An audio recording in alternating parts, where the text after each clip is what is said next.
Mesdames, Messieurs, bonjour et merci d'être encore en direct sur Info TV dans le cadre justement de votre programme Espace Miné 10h, 11h52. Nous sommes mardi, il s'agit de mardi, entrepreneuriat. Tous les mardis, nous avons un thème qui a trait à l'entrepreneuriat. Par ici, nous avons la ferme conviction pour bâtir une nation, pour bâtir un Cameroun fort et prospère. Nous devons mettre effectivement un ancrage important sur l'entrepreneuriat. Et ce matin, nous allons nous poser la question de savoir quels sont les indicateurs qui prouveraient qu'une personne a réussi dans le domaine de l'entrepreneuriat. Comment reconnaître un entrepreneur qui a réussi? C'est la problématique de ce matin. Naturellement, tout à l'heure, on accueillera également avec votre accord la très étincelante Claudia pour une balade informationnelle. Vous aurez naturellement également votre dénonciation du jour qui restera ce fait de société et qui vous énerve. À notre niveau, nous avons ce courage de poser ce fait sur notre table. Question de proposer à la fin quelques esquisses de solutions. Le canal 6 et le canal 508 sont à votre disposition dans le cadre de ce programme. Et là, vous êtes sur Canal Plus International. On ne le dira jamais assez. Info TV, votre chaîne de télévision qui monte et qui monte encore, émet à partir de Yaoundé au Cameroun. Nous sommes situés au quartier Efoulan, descente Efoulan, à côté de la gendarmerie. Votre fidélité continuera malgré tout à nous honorer. Et je vais commencer par accueillir Roger Kiek de Kiki, qui n'est plus à présenter dans le microcosme audiovisuel et globalement communicationnel au Cameroun. Roger Kiek, bonjour. Bonjour, parfait. Ici, je te remercie pour l'invitation. Je ne manque pas de saluer nos téléspectateurs très nombreux ce matin encore. Roger Kiek de Kiki est journaliste d'investigation. Il excelle dans le journalisme politique. Roger, merci d'être là ce matin. C'est moi. Tout en reconnaissant que sur le plan politique au Cameroun, Roger, ça bouge. Ah oui, hein, il avait dit, le président Biya, je vous laisserai la démocratie. La démocratie, c'est la liberté tous azimuts, qui peut parfois friser le libertinage. Mais vous voyez bien que là, tout le monde veut être président de la République. Hein, vous avez vu vous-même, mon ami Dindine Ferdinand, homme fort Motangui Papillon, il a dit qu'il a mobilisé tous les moyens pour battre campagne, y compris les moyens du Moyen-Âge. Bon, c'est ça aussi. Ça permet de décrisper l'atmosphère. Il a mobilisé tous les moyens pour battre campagne, même les moyens du Moyen-Âge. Et il a demandé qu'on aille chercher dans l'agent du droit d'auteur de l'art musical pour payer sa caution. Il dit qu'il ne faut pas prendre les papas des gens pour des papayer. Voilà. C'est ça aussi la démocratie. Un peu tropicalisée, mais bon, elle évolue à grands pas de géant. Bon, ouais, entre-temps quand même, est-ce que la démocratie c'est également un grand champ de plaisanterie? Mais on vous avait dit que vous n'avez plus besoin de prendre le maquis pour vous exprimer. Et je vais, là, de manière pertinente, vous amener à observer un ministre encore en fonction. Encore en fonction parce qu'il n'a pas encore pu rencontrer le président Paul Biya pour lui remettre sa démission. Il est toujours ministre. Vous voulez parler du ministre d'État, Bello Boba, du tourisme. Et des loisirs. Oui. Il va toujours au bureau? Il va au bureau. Il attend de pouvoir rencontrer le président pour lui remettre sa démission. À main propre, quoi. Mais il peut déposer au palais. Non, c'est un homme d'État. Ça ne se fait pas comme ça. Ça ne se fait pas comme ça. Et il est candidat. Ce qui fait taire les menteurs qui laissent croire que chaque fois que vous avez des ambitions présidentielles, on vous mettait en prison. Bello Boba n'est pas en prison. Issa Tiroma n'est pas en prison. Ça veut dire que au fur et à mesure, notre démocratie revêt certainement un autre visage, une autre facette. De toutes les façons, nous en parlerons certainement dans le cadre de l'Actu Presse tout à l'heure. Hein. Merci Roger Kiek de Kiki d'être là ce matin. En face de Roger, nous accueillons notre expert en entrepreneuriat qui nous accompagne tous les mardis depuis pratiquement une année déjà. Maxime Ibrahim, Maxime Julien, bonjour. Bonjour parfait ici, bonjour à tous les millions de téléspectateurs qui nous suivent. Bonjour aux copanélistes de ce matin. Un plaisir d'être avec vous. Je vais plus ou moins bien. Il fait très froid ces temps-ci. Mais je crois que Dieu nous fait donner la force de rester debout. Donc je vais bien. Il fait très froid. Il fait très froid. Et quelqu'un me disait à l'entrée de ce studio que c'est la période propice pour les femmes de tomber enceintes. Ah oui. Je n'ai pas compris le parallèle entre la fraîcheur et maintenant le fait que les femmes Mais puissent tomber enceintes. perfecto, vous êtes un couta de la modération, donc vous comprenez parfaitement le langage qu'il a employé. Le froid fait en sorte qu'on recherche la chaleur, et puis ceux qui la recherchent à leur manière parviennent à créer un fruit qui s'appelle les bébés. Donc, si vous voulez vous réchauffer, vous allumez le feu de bois. Non, je ne pense pas que c'est le genre de réchauffement là dont ils ont besoin. Merci Ibrahima d'être là ce matin. En face d'Ibrahim, on accueille le mbenguiste du plateau. C'est notre invité permanent. Lui, c'est Alain Douk. Alain Douk, bonjour. Bien le bonjour, parfait. C'est toujours un plaisir d'être sur le plateau d'Espace Mini. Plaisir renouvelé donc en ce matin où j'ai l'opportunité de retrouver le grand frère Roger après quelques longs jours de séparation, et il nous revient totalement requinqué avec un nouveau titre, de nouvelles fonctions, une élévation. Ouais. J'ai failli oublier Roger, hein, qui est à nouveau le directeur général de Royal FM. C'est une radio urbaine au Cameroun qui émet à partir de Yaoundé. Roger, toutes nos félicitations. Hein. Je vous remercie. Je vous remercie. C'est une fonction que j'avais déjà occupée par le passé. Tout à fait.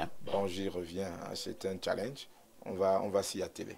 Qu'est-ce que vous entendez apporter de nouveau à Royal FM pour ce nouveau challenge? Vous parliez tout à l'heure de l'entrepreneur prospère, compétitif. Le domaine dans lequel nous travaillons, nous exerçons est hyper compétitif. Tout à fait. Hein, avec de la nouveauté, des nouvelles donnes. Il faut aller au top. Il faut aller compétir face à des jeunes. Vous voyez que nous avons le malheur quand même d'être là depuis bientôt 3 décennies. Ouais. Moi, je me réjouis souvent d'avoir pu mener un débat politique de haute facture pendant 10 ans, 20 ans, 30 ans et rester au top. Parce que la concurrence, elle est rude en face. Elle est rude. Mais se maintenir pendant 5 ans, c'est pas donné 10 ans. Se maintenir même pendant 1 an. Je suis presque sur les traces de Manu Dibango qui a dominé le jazz pendant 90 ans. Bon, je crois qu'il s'agit simplement de... Nous avons un domaine médiatique privé un peu expérimental par rapport à d'autres grandes nations d'Afrique blanche, etc. On a fait ce qu'on a fait. Maintenant, il faut aller perfectionner et moderniser tout ce qu'on avait déjà fait. Parce qu'en réalité, quand vous-même vous me questionnez sur ce dont vous parliez tout à l'heure, vous comprenez que notre nation, elle est très jeune. Elle est sous-scolarisée en grande partie et elle a besoin qu'on l'accompagne pour qu'elle comprenne de manière intelligente comment fonctionne la société, comment fonctionne la vie.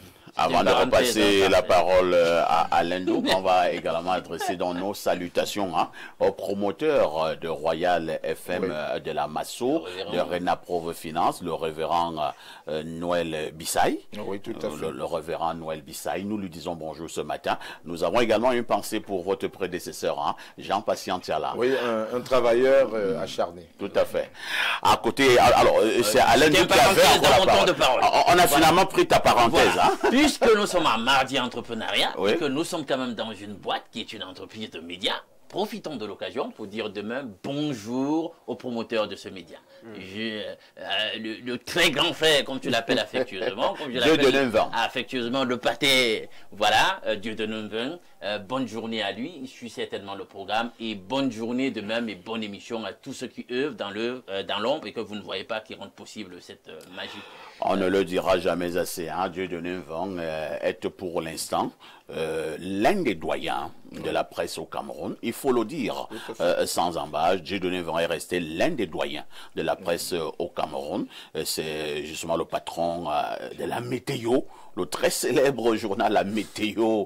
Quand je dis très célèbre, on sait de quoi je parle. Et c'est également le patron d'un autre tabloïd, des quotidiens toujours, Info Matin. C'est également le promoteur de votre chaîne de télévision, Info TV. Vraiment, en contexte camerounais, c'est pas évident lorsque vous êtes dans l'audiovisuel. Et lorsque nous avons dit cela, nous allons donc simplement marquer une touche pause. Pierre Bleriot ne sera pas avec nous ce matin. Il est lourdement empêché. À tout de suite pour la suite. Claudia Ancha, bonjour. Bonjour, parfait ici. Bonjour à tous les téléspectateurs d'Espace Mini qu'on retrouve nombreux ce mardi matin. C'est un plaisir. Claudia, tu as combien de types de rouge à lèvres? J'en ai plusieurs, vraiment plusieurs. Une dizaine, une quinzaine, une vingtaine? Une vingtaine. Une vingtaine. Parce Il faut changer de temps en temps. Je le constate, hein, tous les matins, j'observe tes lèvres, enfin, pour voir le rouge. Hein, et je vois que de temps en temps, vous changez ce rouge. Ah oui. Celui de ce matin un peu plus rose. Oui, un peu plus rose, avec un soupçon de brillant à lèvres pour que ça éclate un peu. C'est pour séduire les gens? C'est pour vous séduire d'abord. Non, moi je suis insensible. Ah oui, vraiment? Je suis focus sur Espace Miné. Et même rien si ne peut me déstabiliser. Le grappin dessus. Non, je suis insensible. Claudia? Oui, parfait. Alors, comment se passera la journée? La journée se passera certainement bien. Certainement bien. Vous travaillez beaucoup, hein? On vous retrouve tous les matins sur Espace Miné dans le cadre de l'Actu Presse et vous revenez dans le cadre de la présentation du journal de 20h. Et sans oublier qu'entre-temps, à la rédaction centrale, on peut m'attribuer un papier obligé d'aller sur le terrain. Et qui a business. Claudia, en réalité, c'est vous qui gagnez. Hein? Vous savez pourquoi? Vous gagnez au niveau de l'expérience, vous gagnez en maturité et vous vous forgez. Par moment, en entreprise, lorsqu'on vous utilise beaucoup, vous avez l'impression qu'on vous fait du mal. Mais en réalité, à la fin, on verra qu'on vous faisait même du bien, par moment sans vous le vouloir. Ah oui, je suis d'accord avec vous. Exactement. Lorsque je commence en journalisme, Claudia, je suis encore très jeune. J'avais un REC à l'époque, à la radio, je vais taire son nom, il exerce toujours d'ailleurs encore. Il ne veut pas m'envoyer sur le terrain pour les reportages. Vous savez pourquoi? Non. Parce qu'il savait qu'en allant sur le terrain, il est fort possible que j'ai pu savoir quelque chose. Donc, il pensait me punir. Et donc, il me donnait ce qu'on appelle dans notre jargon... les chiens écrasés. Non, les papiers assis. Donc, non, mais on appelle maintenant les chiens écrasés. Non, les chiens écrasés, c'est autre chose. C'est un peu comme les faits divers. Donc, les papiers assis, donc c'était les commentaires, c'était des analyses. Ce n'est que ce que je faisais. Donc, lorsque il y a un grand problème, John Frundi et tout ça, qui dit qu'il ne va pas aller aux élections, c'est à moi qu'on donne ce papier pour une analyse. Naturellement, le papier ne peut rien te donner. Hein? Mais vous savez ce qui est arrivé, Claudia? Non. À force de faire des commentaires, des analyses, lorsqu'il y avait donc vraiment encore des plus grands sujets, ailleurs on m'appelait. Parce qu'on voulait que je signe un commentaire ou une analyse. Et je vous assure, ça ne produisait pas 5 000 francs. Or, l'OREC pensait qu'il me faisait du mal. Et mon carnet d'adresse a commencé à grimper. Parce que quand tu prends l'habitude de signer des grandes analyses, il y aura un style de personne qui viendra vers toi. Ce sont des personnalités, des gens d'un certain rang. D'abord, le carnet d'adresse s'agrandit. Tu deviens également journaliste. Très rapidement, qu'on commence à prendre très au sérieux. Parce qu'on sait que quand on écoute le journal, lorsqu'on aura un vrai sujet, on dira l'analyse de parfait ici. Tout à fait. Vous voyez un peu? Et à la fin, j'ai aimé. Hein. À gagner un peu d'argent, est-ce que vous avez pensé à votre règle finalement? Je ne pouvais pas penser. Pourquoi? Parce qu'il pensait me faire du mal. Non, quand même, il fallait pas vous donner quelque chose. Vous êtes arrivé à la conviction que vous avez fait du bien, parfait. Il m'a fait du bien sans le vouloir. Mais vous devez le remercier quand même. Bon, je le remercie donc un peu. Claudia, oui, parfait. Que disent les journaux? Parfait, ici, les journaux sont en kiosque ce deuxième jour de la semaine et voici l'essentiel de l'information à retenir ce mardi. Tournée de prise de contact du chef de la délégation permanente départementale du comité central du RDPC, le professeur Laurent-Serge Toundingwa, s'est rendu dans le Fundi 6. Le quotidien Info Matin nous fait savoir qu'il s'est agressé aux responsables du parti de cette circonscription politique. Il faut mettre en berne tous les conflits dans le Fundi 6. L'objectif est de tout mettre en œuvre pour que l'élection présidentielle d'octobre prochain se déroule dans le calme afin d'assurer une victoire éclatante au président national Paul Biya le 12 octobre prochain. Prenons aussi des nouvelles de la tournée du professeur Laurent-Serge Toundingwa dans le Fundi Croix. Pour la présidentielle 2025, le Fundi Croix est en rang serré derrière Paul Biya, constaté le 21 juillet lors de la visite de travail du chef de la délégation permanente départementale du comité central du RDPC, le professeur Laurent-Serge Toundingwa. Déclaration de candidature à la présidentielle, où en est-on? Le quotidien Capitaux Public Cameroun Tribune nous informe que plus de 70 dossiers ont déjà déjà été enregistrés à la Direction générale des élections à Yaoundé et les délégations régionales d'élections Cameroun. Inflation des candidatures à l'élection présidentielle quotidien, mutation, on parle dans sa parution du jour. De la page 6 à 7, Georges-Alain Boyomo fait un décryptage avant le verdict de l'ECAM prévu au plus tard le 11 août prochain.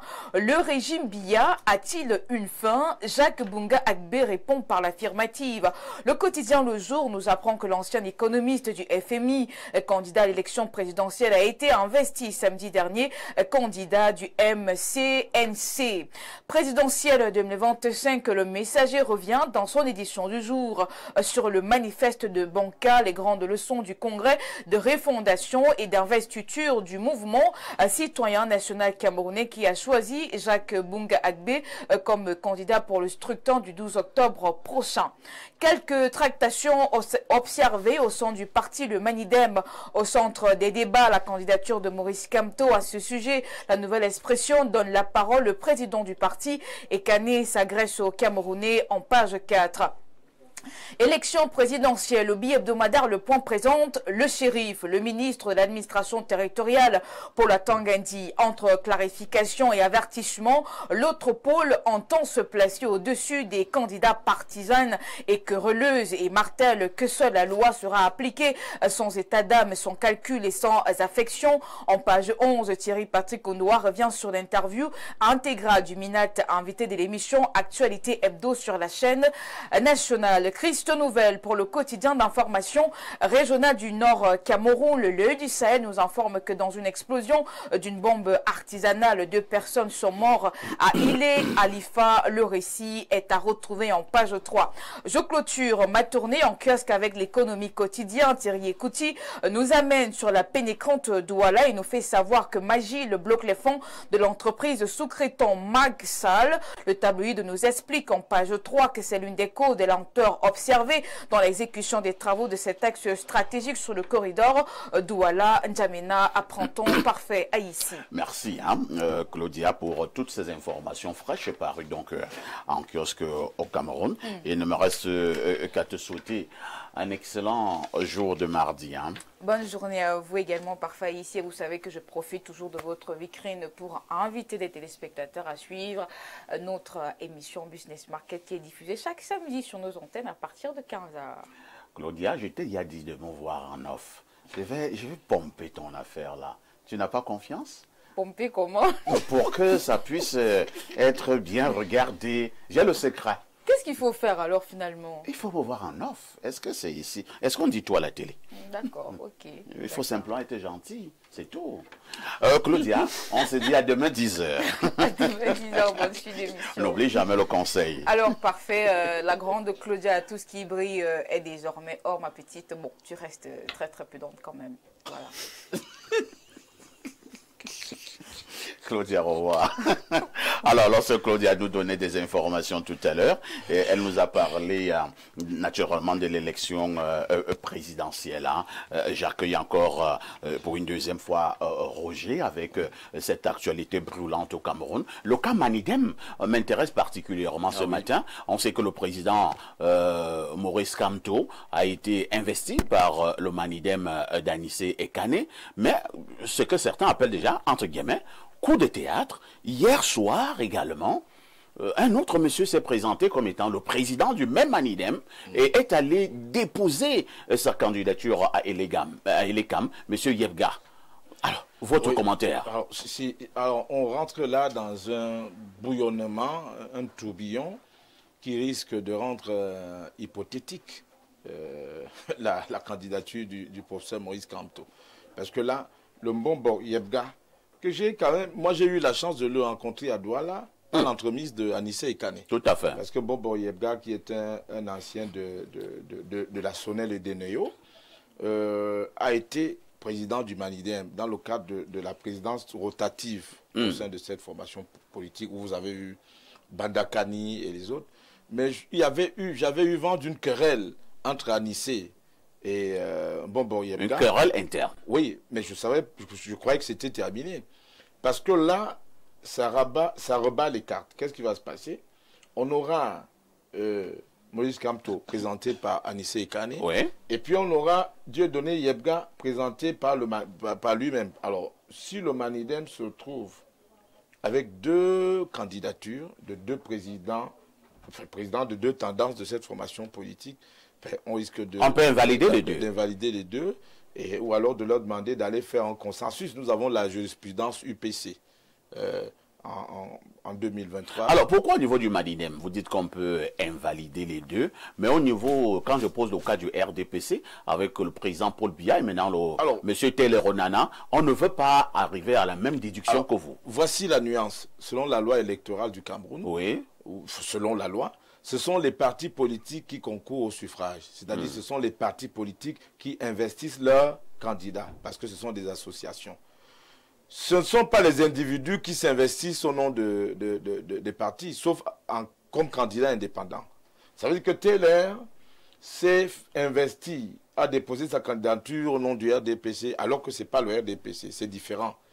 Paul Biya, c'est le parti qui l'a investi. Par contre, ici, vous avez deux présidents du Manidem. Vous avez Anissé Ekane qui est fondateur, membre fondateur, et puis vous avez Dieudonné Yebga qui a été président dans le cadre de la présidence rotative. Mais je ne savais pas qu'il s'était brouillé avec Anissé Ekane au point de voguer vers une espèce de division en deux du parti. Ça va créer forcément une confusion. Vraiment...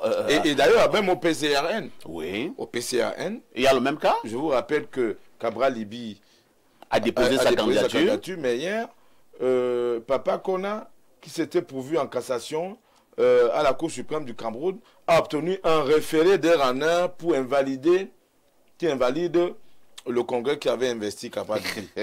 In extremis, là, on était à 16h, 17h, à la dernière minute, le jour où on stoppait les candidatures. C'est-à-dire qu'Cabral n'a même plus la possibilité d'essayer de manœuvrer avec un autre parti politique. C'est la ruse. Ça devient compliqué. Je ne sais pas qui tire les ficelles, mais là, ça devient un peu compliqué pour les deux candidats dont nous parlions tout à l'heure. C'est très compliqué. Et le Conseil constitutionnel va trancher. Vous savez que pour moi, il faut éprouver ces institutions-là pour pouvoir les rôder et voir de quoi elles sont capables.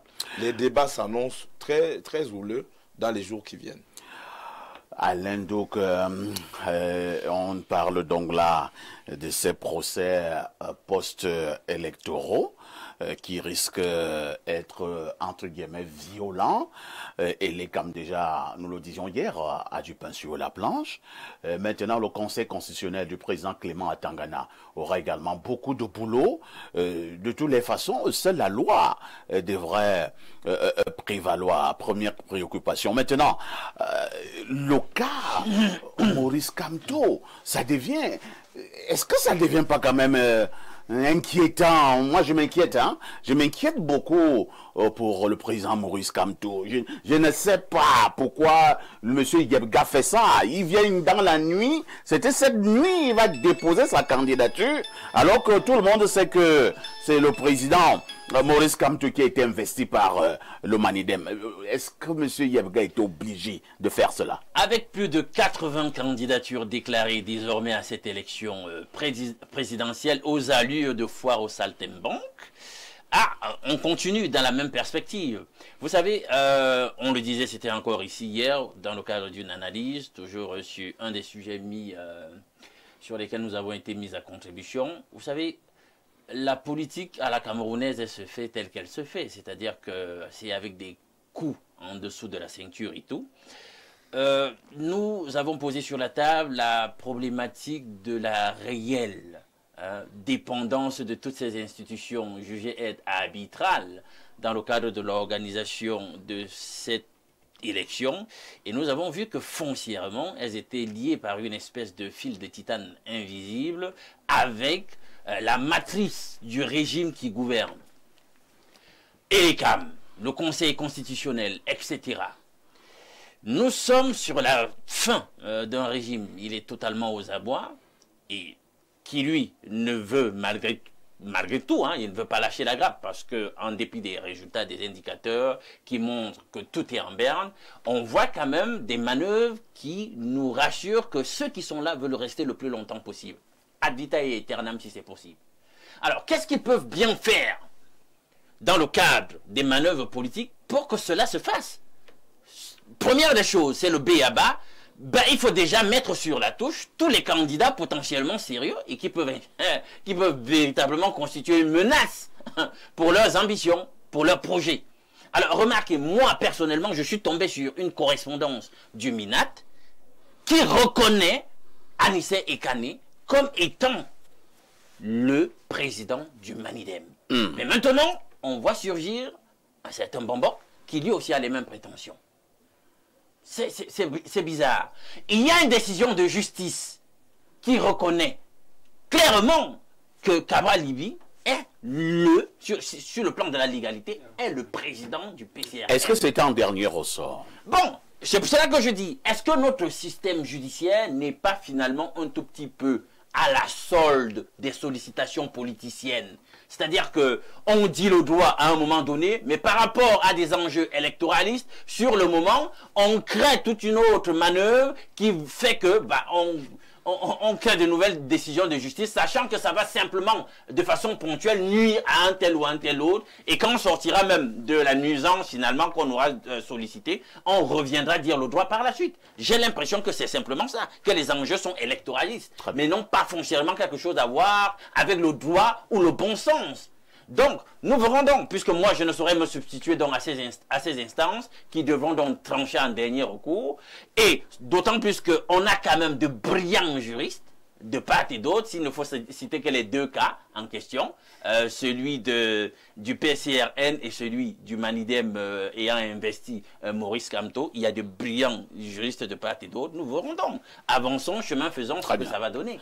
Merci. Hein. Il y a Roger qui veut rapidement reprendre la parole. Oui. Quelques précisions encore. J'ajouterais que même à l'UPC, hein, vous avez... On a également, je crois, 2 ou 3 candidats. Oui, Timban. Vous avez déjà 3 candidatures. Il y a le procès Baébek. Y compris Aminatou, une dame qui a été présidente, qui est de l'extrême nord, qui a investi Abdourahmane de la FECAFOOT pour le compte de l'UPC. En clair, les partis politiques sont des associations.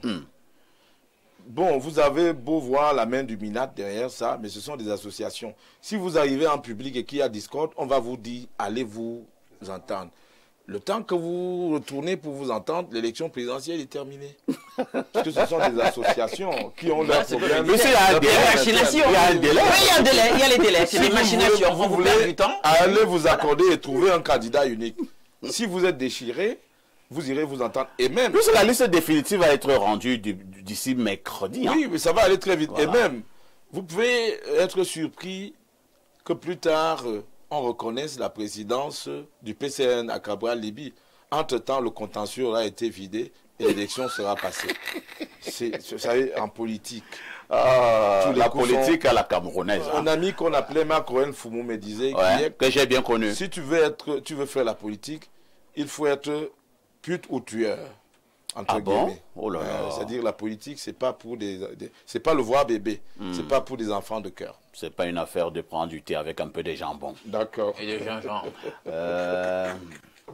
Ibrahim, ça va vite au Cameroun. Hein? L'élection présidentielle de cette année nous réserve encore des surprises. Je crois que c'est toute une masterclass, l'élection présidentielle de 2025. Parce que le géopolitique passe à une nouvelle dimension où je suis impressionné. Et je crois que c'est autant de mouvements politiques qui augmentent la pression sur les CAM. Et on demandait s'ils ont la pression. Ils ont véritablement la pression. On se rend vraiment compte qu'ils ont la pression. Là, véritablement, s'ils ne sont pas très sages, ils peuvent provoquer un soulèvement. Ils peuvent provoquer un soulèvement et faire en sorte que cette période électorale soit davantage désagréable. Donc, franchement, je pense qu'au-delà de tout ce que les thèses de loi, au-delà de tout ce que les articles des présidents fondateurs sont montés, sont descendus, il faut beaucoup de bon sens pour calmer les ardeurs. Parce que la tension, elle est déjà suffisamment forte comme ça.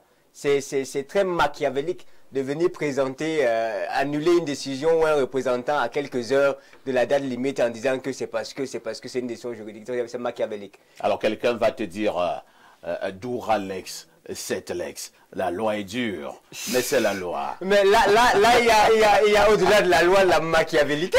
C'est-à-dire qu'il y a du malin, du diable là-dedans.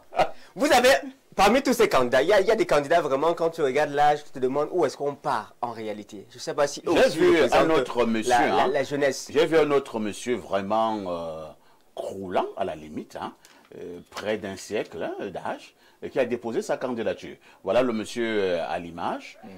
Il a déposé sa candidature et il m'a l'air sérieux.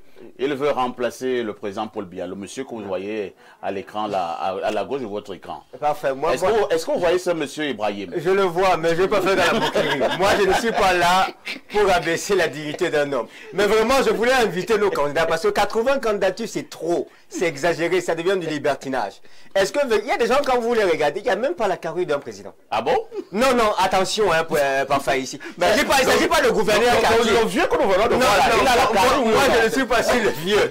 Parce que je crois que nous avons tous la conclusion quand on regarde ce papa, quand à ses capacités. Donc vraiment, moi je suis pas sûr. En même temps, nous sommes en démocratie, il ne faut exclure personne.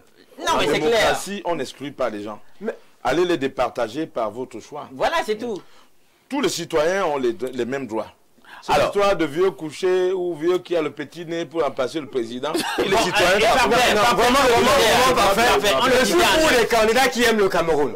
On ne peut pas être dans un environnement pareil. Mais rien nous dit. Non, Rien n'est d'accord avec Roger. Rien ne pas de vouloir et pouvoir. Si on est en démocratie, on est en démocratie. On n'exclut personne. Roger a raison, d'exclusion. on n'exclut personne. Est-ce qu'ils remplissent les conditions pour postuler? S'ils l'ont fait, tant mieux. Maintenant, moi, je peux vous le garantir, et on le disait en neuf, beaucoup le font aussi pour se vendre. C'est un marketing.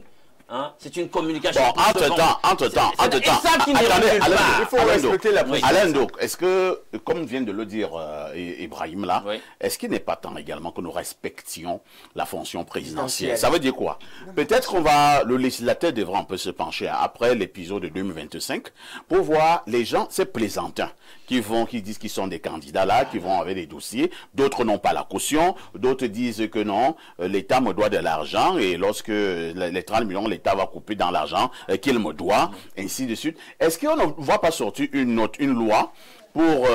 si quelqu'un va comme ça, il y a même appris qu'il y en a qui ont déposé des chèques sans provision. Oui, un chèque en blanc. Ils ont déposé des chèques sans provision. Est-ce qu'on ne doit pas les interpeller? Parce qu'ils ne sont pas là dans la blague. Voilà, justement, j'espère que tout le monde sait que sur le plan du droit, il y a des sanctions pour quiconque s'amuse. Je crois qu'il ne savait pas. À faire un chèque en blanc. Il ne sait pas. Il ne savait pas comment. Il ne sait pas comment. Tu veux être président et... Tu veux être président et tu avec la sais pas que présidence.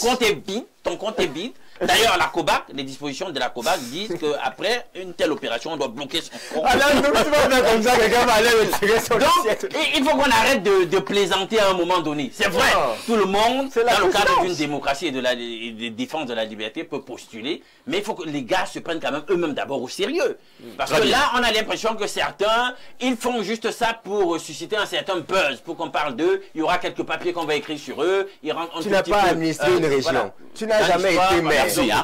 Alors, Roger Kiek de Kiki, d'une manière ou d'une autre, au-delà de tout, en revenant encore plus sérieux sur ce plateau, est-ce que vous ne soupçonnez pas de temps en temps qu'il y a des manœuvres subtiles pour recaler certaines candidatures ou alors une certaine candidature? Tout est possible. Hein. Nous sommes en politique. Vous avez écouté le ministre Atangandi sur Actualité Hebdo. Oui. Il a dit qu'il est le shérif du président. C'est moi qui avais pris Cabral pour l'amener chez Papa Kona. Qui l'a cru? Il l'a dit. Un Mondovision. Et donc, Cabral était un grand ami au ministre Atangandi. Ils furent amis, c'est ce qu'il dit. C'est ce qu'il dit. Santia, c'est dire. C'est ce qu'il dit. Mais pourquoi il y a eu brouille? Non, mais en même temps, on est en politique. Vous savez, les deals peuvent se faire, ils ont dealé, etc. Mais vous voyez bien que le régime en place, c'est vous qui l'avez appelé comme cela, a une obsession contre Cabral. Ah bon? Et contre Maurice Kamto. C'est vrai? Non, mais c'est clair, ça va de soi. Le ministre Atangandi a dit que Kamto avait dit lui-même que en boycottant les élections précédentes, il se fermait toute possibilité d'aller à l'élection présidentielle. Le shérif devient un juriste. Et maintenant, Kamto, que lui l'attendait avec la candidature du MRC, est allé s'accrocher sur un petit arbre Ça, ce sont les propos. Quand vous voyez le ministre de l'Intérieur qualifier le Malidem de petit arbre pour déposer la candidature. Bon, entre-temps, Roger, vraiment, oui. je vous interromps. Hein. Est-ce que c'est sérieux quand même du ministre Atangandji de le dire comme ça? Parce que... attendez un peu. C'est vrai que M. Kamto l'a dit en 2020, que le MRC qui n'est pas allé aux élections législatives municipales ne sera pas présent en 2025 pour la présidentielle. Oui, il a dit. Entre-temps, M. Kamto ne part plus aux élections de 2025 avec le MRC. Et la loi autorise M. Kamto à aller à l'élection avec un parti qui a des élus. Accepté de quitter le MRC. Voilà. Alors pourquoi on doit continuer à le pourchasser? Moi, je pense qu'en réalité, vous savez, dans tous les pays africains où il y a eu la guerre après les élections, c'était parce qu'on n'a pas apaisé les tensions. Parce qu'une élection est aussi un moment qui permet d'apaiser les tensions. Tout à fait. Si Moïse Kamto a déjà démissionné du MRC, il jongle à gauche, on le poursuit. En fait, dans les combats de rue, hein, moi, si je suis menacé, même si c'est la tige de Pem que je ramasse, je m'accroche. Je prends d'abord la tige, hein, parce qu'en réalité, on se bat comme on peut. C'est un homme politique, il se bat comme il peut. Mais je crois que, au vu de sa détermination à aller à cette élection, pour que ceux d'en face montrent aussi qu'ils sont grands, on aurait pu laisser le monsieur sur son petit arbre aller tranquillement.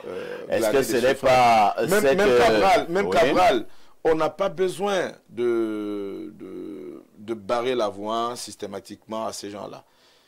Le Cameroun aujourd'hui a besoin de beaucoup d'apaisement, de beaucoup de réconciliation et de beaucoup de tolérance pour projeter les lendemains, pour projeter un pays tout à fait paisible au sortir de ce scrutin. Parce qu'à force de traquer les gens comme ça, là, ils ont leurs partisans qui risquent de se mettre en colère ou d'exploser. On a besoin parfois, même pas tolérance, qu'on laisse Moïse Kamto passer. Ça tire à l'oppression. Même pas tolérance. Merci. Qu'on laisse Cabral Libye passer. Je pense que c'est le message que Espace Miné passe ce matin. C'est bien beau la règle de droit qui doit être appliquée. Nous sommes d'accord. Mais entre-temps, il faut faire attention, analyser toujours le contexte, voir le prétexte, analyser toujours l'aspect social de la donne. Nous sommes là à la recherche de l'apaisement. Nous ne gagnons rien à mettre de l'huile dans le feu. Donc vraiment, laissez certaines candidatures qui vous généraient à être présentes. Et maintenant, les Camerounais iront au niveau des urnes. Pas d'anti-jeu. Pas d'anti-jeu. Nous nous adressons à Elecam, mais également au Conseil constitutionnel. À tout de suite pour la suite.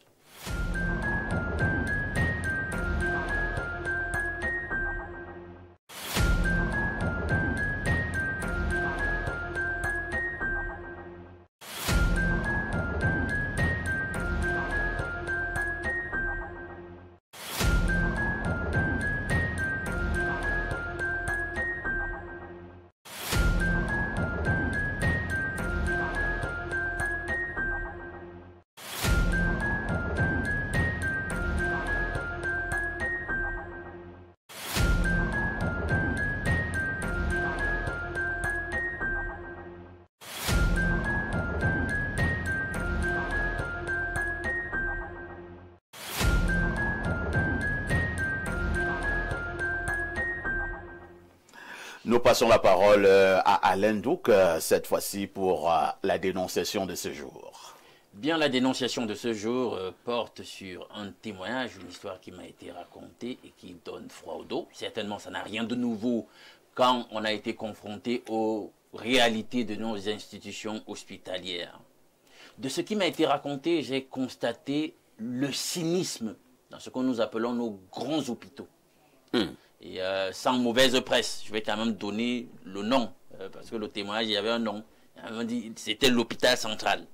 On parlait de l'hôpital central. Comment des gens ils sont traités? Si vous n'avez pas d'argent, on ne vous gère pas. La seule condition pour être traité avec un soupçon de dignité, c'est qu'il faut que vous ayez rassuré le personnel que vous avez de l'argent. Vous perdez votre humanité. Vous perdez votre dignité si vous vous y présentez et que vous donnez l'impression que vous n'avez pas de l'argent. C'est le seul critère pour qu'on vous traite quelque peu convenablement. On m'a parlé de violence verbale à l'endroit des patients, des femmes qui viennent pour accoucher. Elles sont traitées durement par le personnel qui parle au malade. Quelqu'un est déjà malade, ça veut dire que la personne souffre déjà en soi, dans sa chair. La démarche qui devrait être celle des personnels, c'est une démarche diplomate, hein, d'apaisement, de douceur, d'encadrement. Mais là-bas, de réconfort. On est brutal.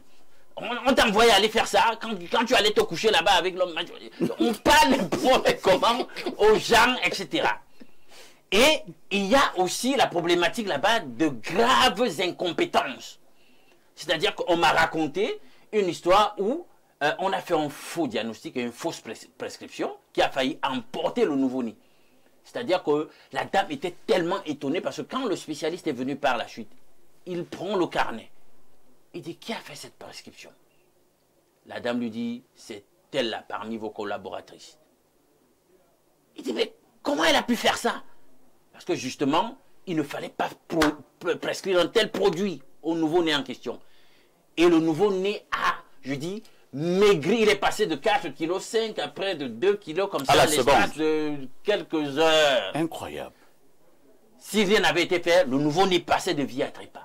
Donc non seulement vous êtes méchants, vous ne respectez rien, vous chosifiez les gens, et en plus, mais vous êtes même incompétents, parce qu'il y a encore des gens là, ils vous font montre de ce cynisme-là, etc. Ils sont irrespectueux, machin truc. Mais en termes de compétences, dès que vous leur aurez donc donné l'argent qui est leur Dieu, ils vous traitent quand même avec beaucoup de professionnalisme par la suite et de compétences. Et on se rend compte qu'ils ont tout, hein, tout ce qu'il y a de négatif pour leur compte. C'est-à-dire que vous êtes incompétents, par moment, très incompétents, négligents, hein, impertinent. Vous analysez la dénonciation. Non, hein? je t'écris. La dénonciation, on donne les faits. L'analyse, c'est après. C'est une interpellation ici pour qu'on fasse attention. Très bien. Quoi qu'on dise, la vie humaine n'a pas de prix. Merci. Ressaisissons-nous peut-être un tout petit peu dans nos institutions. J'ai bien voulu porter cela à l'analyse de nos téléspectateurs en ce matin. Merci. La situation dans nos grands hôpitaux, comme on dit. Ibrahim, à une certaine époque, nous avons eu ce genre de dénonciation, hein, que ce soit ici ou ailleurs. Le traitement infligé aux patients dans certains de nos grands hôpitaux laisse à désirer. Votre analyse? Alors, parfait. Ici, moi, je suis pour qu'on prenne soin des malades. Je ne suis pas pour qu'on les chosifie lorsqu'ils n'ont pas d'argent, qu'on diminue leur dignité avec des injures ou qu'on joue leurs parents ou leurs juristes en leur rappelant qu'ils n'auraient pas dû aller coucher avec X ou avec Y. Chacun doit rester dans ses fonctions. Il me semble que lorsque on sort d'une école de médecine, on prête serment et on jure, je ne connais pas leur discours, qu'ils vont prendre soin de la vie humaine, qu'ils respectent un certain nombre de droits le serment d'Hippocrate. Voilà, il y a plein de choses qu'ils disent. D'autres appellent souvent le serment d'Hippocrate. Bon, ça peut être hypocrite si je suis certain aussi. Tout à fait. C'est vrai que à l'hôpital central particulièrement, j'y connais de bonnes personnes, oui, des personnes très compétentes. Je connais aussi des personnes, on m'a raconté une histoire qui m'a écœuré hier soir, toujours sur l'hôpital central, avec une infirmière qui a recherché la veine sur un monsieur dans un état critique pendant 1 heure. Oh là là. Et elle ne trouve pas la veine. Oh là là. Elle ne trouve pas la veine sur un monsieur. Et à un moment, elle prend son téléphone, elle tape quelque chose comme ça. Et la garde me demande, madame, vous faites quoi? Elle dit que je cherche comment on va trouver la veine. Donc, c'était de... Et la personne, elle est partie. Je ne peux pas évoquer son nom, je ne peux pas évoquer son... La personne, elle est morte. Oh là là. Donc, à un moment, je dénonce cette incompétence-là, ou le fait qu'on ne veille pas sur un certain nombre de choses. À un moment, même, ma réflexion a été un peu plus poussée, elle allait beaucoup plus loin. Je me suis demandé s'il n'y a pas des gens à dessein qui veulent que les gens meurent.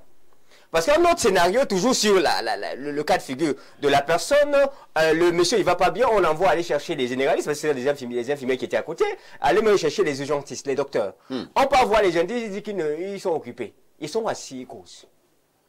Quelqu'un est en train de mourir, on dit que c'est urgent, venez avec, vous avez le background, c'est les infirmières. On vous dit qu'ils sont occupés. Ils comptent ça à quelqu'un qui est dans le bureau et il reste assise. Ce genre de comportement, évidemment, on doit les condamner. Moi, je me suis dit à un moment que peut-être qu'avec la vague des élections qui sont en train, il y a des sacrificateurs de sang qui sont dans les hôpitaux aujourd'hui qui veulent que les gens meurent, que les enfants meurent. Moi, je ne sais pas comment est-ce qu'on va analyser ça, parce que ça devient inhumain à la limite. Très bien. ça devient inhumain à la limite. Roger Kekdekiki, nous sommes allés de temps en temps à l'hôpital. Hein, et nous avons quand même vu des situations là-bas. Je me suis posé la question parfois, est-ce que c'est parce que ces médecins, ou bien ces infirmiers, ces aides-soignants voient des gens mourir tout le temps, qu'ils n'ont plus de cœur? Oui. D'abord, il y a, dans ce qu'on vient d'écouter là, un déficit de formation. Oui. Parce que ces gens-là n'ont pas la vocation. On se retrouve simplement là parce qu'on cherche un gagne-pain. Les gens bricolent à l'école de médecine, on achète des concours et on se retrouve là comme ça. La deuxième chose est que l'argent s'est substitué désormais aux valeurs morales. Ouais. Je vous assure que même à l'église, là, si vous voulez un baptême, ou si vous voulez que l'homme de Dieu vienne prier sur un décédé, il faut. Non, on paye. Il faut quelque chose. L'argent a pris du galon et a remplacé un certain nombre de valeurs morales. C'est la décadence de notre société. Parce qu'il faut quand même un peu de l'amour. Il faut que l'homme soit au centre de nos préoccupations, au centre de tout ce que nous voulons faire. Si vous voulez traiter des malades ou traiter des personnes, il vous faut un peu d'humanisme, un peu de cœur. Là. Beaucoup même. Et ça manque, c'est l'affairisme. Vous avez des gens qui ont des tontines et des cotisations, qui remuent ciel et terre pour avoir 50 ou 100 000 à cotiser dimanche. C'est-à-dire, on vous crée des histoires. Je ne vous parle pas des médicaments, vous achetez des médicaments. Il suffit que vous vous endormiez un peu. Oui, on m'a dit qu'il y a des aides-soignantes et des infirmières qui volent les médicaments. On vous redemande d'acheter, on vous demande d'acheter à nouveau les mêmes produits. C'est toute une réflexion à mener pour réformer le travail dans nos centres hospitaliers.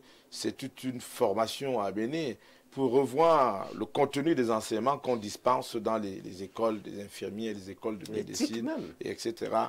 Il faut remettre la valeur éthique au cœur de tout ça. Ça fait partie de tous les problèmes que nous avons et je me dis que peut-être ceux qui veulent devenir président de la République doivent intégrer ces problèmes-là parce que les Camerounais sont en difficulté. Le matérialisme, le capitalisme a complètement gagné nos mentalités. Ce n'est plus l'époque où tu pouvais arriver devant la cour de quelqu'un et où tu peux prendre un doigt de banane pour soulager ta famine. C'est extrêmement difficile. Ici, à l'hôpital des Foulandes, vous êtes allé très loin. Un jour, j'ai vu un militaire qui était parti chercher l'essence pour mettre le feu parce que sa femme venait de décéder avec l'enfant dans le ventre. Il a dit que c'était dû à une négligence. C'est pas pour stigmatiser. On avait frôlé le pire ici. Non, parlant justement de ce pire, moi également j'ai vécu une situation. Là, c'était à l'hôpital central, hein, il y a quelques années. Toujours un militaire qui avait aussi amené, vraiment, histoire presque similaire, qui avait amené sa femme, qui était, comment il disait ça, qui était en travail déjà. La femme était enceinte, donc elle était aussi sur le point d'accoucher. Et le monsieur a amené sa femme. Les jolies aides-soignantes et belles infirmières étaient là, comme si elle ne s'en occupait pas. Le monsieur part pour une première fois pour leur dire, ben, j'ai un cas là, ma femme est déjà en travail, il faut voir comment vous en occupez. On lui dit, monsieur, patientez, patientez. Le monsieur patiente. 2 minutes, 5 minutes, 15 minutes, il repart pour dire aux mêmes infirmières que je vous dis que ma femme est en difficulté là dehors. Elle est sur le point d'accoucher. Qu'est-ce qu'on fait? On lui dit, monsieur, vraiment, vous ne nous apprenez pas notre travail. Quand vous êtes là-bas dans vos casernes, on ne vient pas vous dire comment on travaille là-bas. Roger, au bout d'1 heure de temps, la dame n'avait pas été prise en charge et la femme a crevé. Voilà. Ce monsieur avait une arme. Mettez-vous à sa place. Le monsieur a commencé à tourner à l'hôpital central. C'était une débandade. C'était une débandade. Moi, j'ai d'abord fui. Et pour savoir ce qui se passait, je ne sais pas si je dois dire que je dois donner raison à ce monsieur, mais j'ai compris un peu le monsieur. Oui. La femme est morte, la femme est morte, l'enfant est mort, du fait de cet abandon. Négligence. Moi, j'ai failli, j'avais un cas et j'avais menacé d'aller voir le professeur, le directeur de l'hôpital. Je leur avais dit, moi, je m'appelle tant tel. C'est pas important, mais là, à ce rythme-là, je vais aller tout de suite voir le directeur de l'hôpital pour qu'un médecin arrive donc et me dise non, calmez-vous. Parce que vous aviez déjà tempêté. Parce qu'en réalité, on se demande ce que font ces personnes dans ces endroits.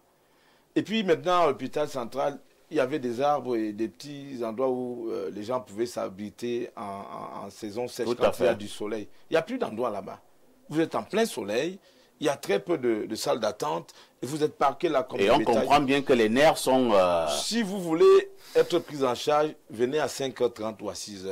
Et il faut aussi avoir de l'argent. Et oui, parce qu'il faut comprendre comment ça fonctionne. Sinon, vous vous retrouvez en plein soleil là. Il n'y a même pas où s'asseoir. Vous avez une dame, votre épouse ou votre enfant est fatigué, alité, et vous êtes sous le soleil. Personne n'en a cure. Alors que, à contrario, c'est pas pour faire une publicité, vous allez dans les institutions baptistes américaines là, hein, les hôpitaux religieux là, même ici en Volier, chez les catholiques, c'est sérieux. Tout de suite là, on vous prend en charge, on vous donne un endroit où vous pouvez vous asseoir et on vous suit. Peut-être que ceux-là, comme il y a Dieu dedans, ils ont un peu plus de compassion pour l'être humain. Merci Roger. Alain, donc, allons un peu au niveau des urgences. Hein. Vraiment au niveau des urgences. Peut-être parce que notre niveau de langue est très faible. Moi, je pensais quand on disait urgence, ça veut dire que c'était important, qu'on court contre la montre. C'est une affaire de minutes, par moment même de secondes. On doit absolument intervenir. Vous allez aux urgences dans certains de nos grands hôpitaux à l'Indoc. Un cas, quelqu'un est venu, il vient de faire un accident. Urgent. C'est donc urgent. Vous voyez, il saigne de partout. Vous voyez une dame, comme nous venons de dire là, qui est déjà en travail. Vous voyez un autre monsieur qui vient d'avoir un accident vasculaire cérébral, un AVC. On l'amène aux urgences. À l'Indouk, quand vous arrivez aux urgences, on vous dit, est-ce qu'il y a le carnet? Ce monsieur souffre depuis vous sortez de quel quartier? Est-ce que le monsieur est marié? Il a combien d'enfants? Est-ce qu'il a fait la prison? Le monsieur est en état d'urgence, hein? En état d'urgence. Vous faites le cinéma là. Votre réaction? Justement, l'urgence perd de son sens et s'arrête à la lisière du manque d'argent. Parce que nous sommes en crise sur le plan philosophique, véritablement, autour de la question de l'argent. C'est-à-dire qu'on a, en tant qu'humain, accordé civilisationnellement et culturellement une place à l'argent qu'il ne devrait pas mériter, qu'il ne devrait pas avoir. On est passé de quelque chose qui devrait être un moyen pour quelque chose qui en fin de compte, est devenu la fin. La fin poursuivie par tout le monde, à tel point qu'on lui rend culte. C'est la chose qui calibre désormais les rapports sociaux, qui calibre les jugements qu'on peut porter sur telle ou telle chose ou sur quel cas. Urgence, mais urgence perd tout de son sens sur le plan de la sémantique, tout simplement parce qu'il n'y a pas l'argent. Parce que c'est lui qui permet de calibrer, de restaurer, de redonner le sens du mot urgence à urgence. Vous n'avez pas d'argent, il n'y a pas d'urgence. Ça va vite et on traite avec urgence celui qui en a plein ou qui a à donner. C'est ça le problème. Donc, et sur le sujet, nous sommes vraiment en danger en tant qu'humains. C'est la raison pour laquelle, parfait, j'ai commis un ouvrage qui est en train d'être publié. Il sera publié aux éditions Éclosion. Le titre, c'est justement Argent. Mais il y a un jeu de mots là-dessus. A-2-R-H-E, trait d'union G-E-N-S. Pour traduire le lien servile, le lien d'esclavagisation qui unit désormais les gens, l'humanité, les hommes, à la valeur argent et aux possessions matérielles. C'est le moment de se repenser. Est-ce que nous voulons toujours d'une civilisation où l'humain est totalement asservi à quelque chose qui est une chose, au lieu d'en être le maître, où nous avons donné la possibilité à un moyen de devenir le Dieu de ce monde? C'est incroyable. Donc c'est une œuvre dramatique, mais avec un fond philosophique. Donc question de nous interpeller au regard de ce qui se passe justement. C'est parce qu'on a divinisé l'argent qu'on vit ce que nous vivons dans nos différents grands hôpitaux. Et parfois, même, c'est-à-dire que psychologiquement, les gens sont déjà affectés dans le mauvais sens. Tout à fait. Il y a un des frères que j'ai qui va à une soirée de mariage, un scorpion le prend. Oh là là. Et là, les gars prennent indépendante, c'est le fils d'un millionnaire. Hein. On prend les fortunes, fou, on arrive je vais laisser l'hôpital, on arrive là-bas et on dit, le monsieur s'il est en train de partir, ça fait déjà 40 minutes que le poison, le scorpion l'a mordu, il est en train de perdre ses moyens. Prenez un chat, on dit que monsieur, il n'y a pas les draps au lit. Incroyable. J'ai dit qu'il n'y a pas quoi? Il n'y a pas les draps au lit. J'ai dit à ce grand frère là, Rodé, je lui ai dit, Rodé, et tu as fait quoi? Tu ne m'as pas giflé l'infirmière là? Il me dit que je suis sorti de mes gants, j'ai tapé la table, la grondé. On dit qu'il faut que j'aille acheter les draps. Pourquoi vous prenez soin de quelqu'un? Il faut que j'aille acheter les draps. Pour injecter un antivenimeux. Et c'est même pas que le monsieur a des problèmes d'argent, c'est-à-dire ses parents n'ont pas de problème d'argent. C'est pas que l'argent ne va pas venir. Mais vous voulez d'abord prendre les 3500 du drap. Les 5 000 $. Alors que quelqu'un est en train de crever. Quelqu'un est en train de crever. Merci. Hein. Allons du côté de la messagerie qui explose, comme d'habitude. Bonjour, le monument Perfecto. Je pense que vous devez faire une émission sur l'histoire des hôpitaux. Parfait, je vous assure qu'aujourd'hui, l'hôpital est plus dangereux pour un malade. Je vous assure Je me demande si nos hôpitaux aujourd'hui ne sont pas devenus des tombes. Aujourd'hui, remarquez bien, sur 100 femmes, 99 accouchent par césarienne. Perfecto. Comme M. Roger Kiek le disait tout à l'heure, les églises ont... Oh là là, vous écrivez bizarrement. Parfait, il vous envoie rapidement à la césarienne. Frédéric Bobo, il faut bien écrire. Hein. De l'argent. Alors, nous prenons un autre message là. Bonjour, parfait Aïssi, ainsi qu'aux démineurs qui t'accompagnent sur ton prestigieux plateau. C'est de l'exacerbation du peuple camerounais que surgira sa libération, du népotisme et de la condescendance gouvernementale. Paul Frère fait preuve de clairvoyance intellectuelle lorsqu'il affirme que le pouvoir n'a pas peur des pauvres et qui ont faim, il a peur des pauvres qui savent réfléchir. C'est Achille Djoudji, pro-africain. C'est une belle citation, hein? Très pertinente. Bonjour. Alors, je pars au plus 44, c'est l'Angleterre. Bonjour à tous, bonne émission. Je pense que si Camto allait aux élections et Cabral créait son parti, on ne serait pas sur les si et si et si, laissons-les comme tranquilles. C'est l'OB qui envoie ce message. Autre message ce jour que dit ce téléspectateur. Bonjour le manidem de la modération. Et à tout ton panel. C'est déjà vraiment compliqué dans nos hôpitaux. En décembre dernier, ma mère avait eu un AVC arrivé à l'hôpital Jamon aux environs de 1 heure, 2 heures. Maintenant, il fallait commencer les premiers soins. Il y avait l'argent dans le compte OM. Les dames nous ont dit d'aller faire le retrait à 1 heure du matin. Nous sommes allés faire ce retrait avant qu'elle ne commence. Je vous jure, monsieur Parfait, ici, si ma mère mourait, je devais égorger une personne le jour-là. Allons au 213, c'est l'Algérie. Bonjour Perfecto, le Camto Maurice de la télévision. Franchement, le Cameroun est une curiosité. Comme le disait l'artiste Richard Bouna, le Cameroun a sûrement traversé le remède. Et il faut laver tout le Cameroun avec le jujube et le sel. Parlant de la dénonciation, dans la ville de Banja, j'ai vu de mes propres yeux un homme qui est mort suite à une morsure de serpent à l'hôpital. Un papa de 5 enfants qui a été mordu par un serpent et amené immédiatement à l'hôpital, mais qui meurt finalement à petit feu sous les yeux de tout le monde parce qu'il n'y avait pas de vaccin contre les morsures de serpents dans tout un hôpital, voire même dans toute la ville. Perfecto, je vis dans un pays où on dépêche toute une équipe médicale et une ambulance pour venir sauver un chat qui a cassé son pied. On dépêche des ambulances pour venir sauver des chiens, mais au Cameroun, même des êtres humains sont moins traités que des animaux en Europe. Voilà pourquoi je dis souvent qu'il vaut mieux être fou en bain que d'être normal au Cameroun. Un autre message ce matin. Bonjour à vous sur le plateau. L'hôpital central et ses confrères hôpitaux sont de la même trempe. Premier problème, il y a un déficit de formation. Les gens ne connaissent même pas leur travail. Deuxièmement, l'argent. Monsieur Aïssi, l'argent aujourd'hui a pris le dessus sur tout. On s'en fout de la santé et de la vie des êtres humains. Et quand les populations vont se révolter, ce seront elles qui seront condamnées. Je ne les soutiens pas, mais il faut dire que lorsqu'une âme est vraiment touchée engagé dans sa chair, c'est difficile de se contrôler. C'est Donaldo de Lorpom qui envoie ce message.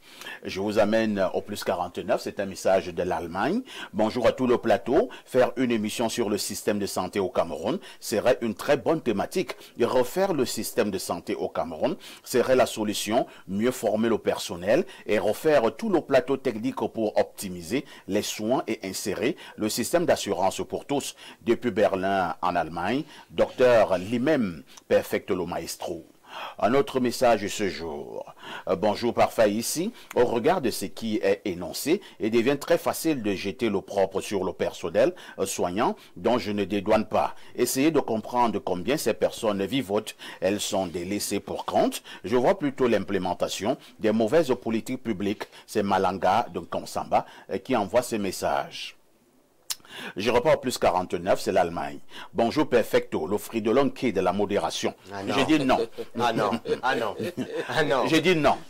Alain Douk a raison. Aujourd'hui, l'urgence s'est définie en fonction de si tu as les moyens. Exemple, j'ai une simple grippe, je vais à l'hôpital. Si j'ai l'argent, mon cas est plus urgent que celui de quelqu'un qui est dans un coma causé par un accident, mais qui n'a pas d'argent pour la prise en charge. Ainsi vont les hôpitaux. Un autre message ce matin, que dit ce téléspectateur? Au sujet des urgences, bonjour parfait, ici est ton panel, je partage ceci avec vous. Oui, dommage, hein? On ne peut pas ouvrir cette vidéo en pleine émission. Pour que je puisse montrer cette vidéo en pleine émission, je dois d'abord la regarder. Parce que tu peux me piéger. Tu peux me piéger. Et le CNC n'aime pas ça. Alors, on lit un autre message. Bonjour parfait à ici et à tout le panel. Dans nos hôpitaux, la corruption tue en silence. Paiements illégaux, négligence du personnel, marchandage de la prise en charge. Les patients souffrent, parfois en mourant, faute de soins. Il est urgent d'agir. Un clin d'œil au grand recteur, Roger Kiekdekiki. C'est Arnold Safé qui envoie ce message. Il est en Europe. Un autre message. Bonjour, le Yebga Kamto de la modération et au panel. Parfait. Ce n'est pas d'abord facile de marcher avec la preuve qu'on a fait l'amour. Et en plus, quand elles arrivent à l'hôpital, on ne prend pas soin d'elles. C'est très méchant. C'est Ahmed depuis Ngosso. Allons au plus 241, c'est un message du Gabon. Bonjour Info TV, salutations monsieur Aïssi, le Paul Biya de la modération, avec plus de 43 000 débats modérés. Le repos, c'est au ciel. Vous allez modérer jusqu'à 99 000. En Afrique, c'est une maladie de tomber malade, manque de matériel et personnel inhumain. Je comprends pourquoi nos autorités vont se soigner à l'extérieur.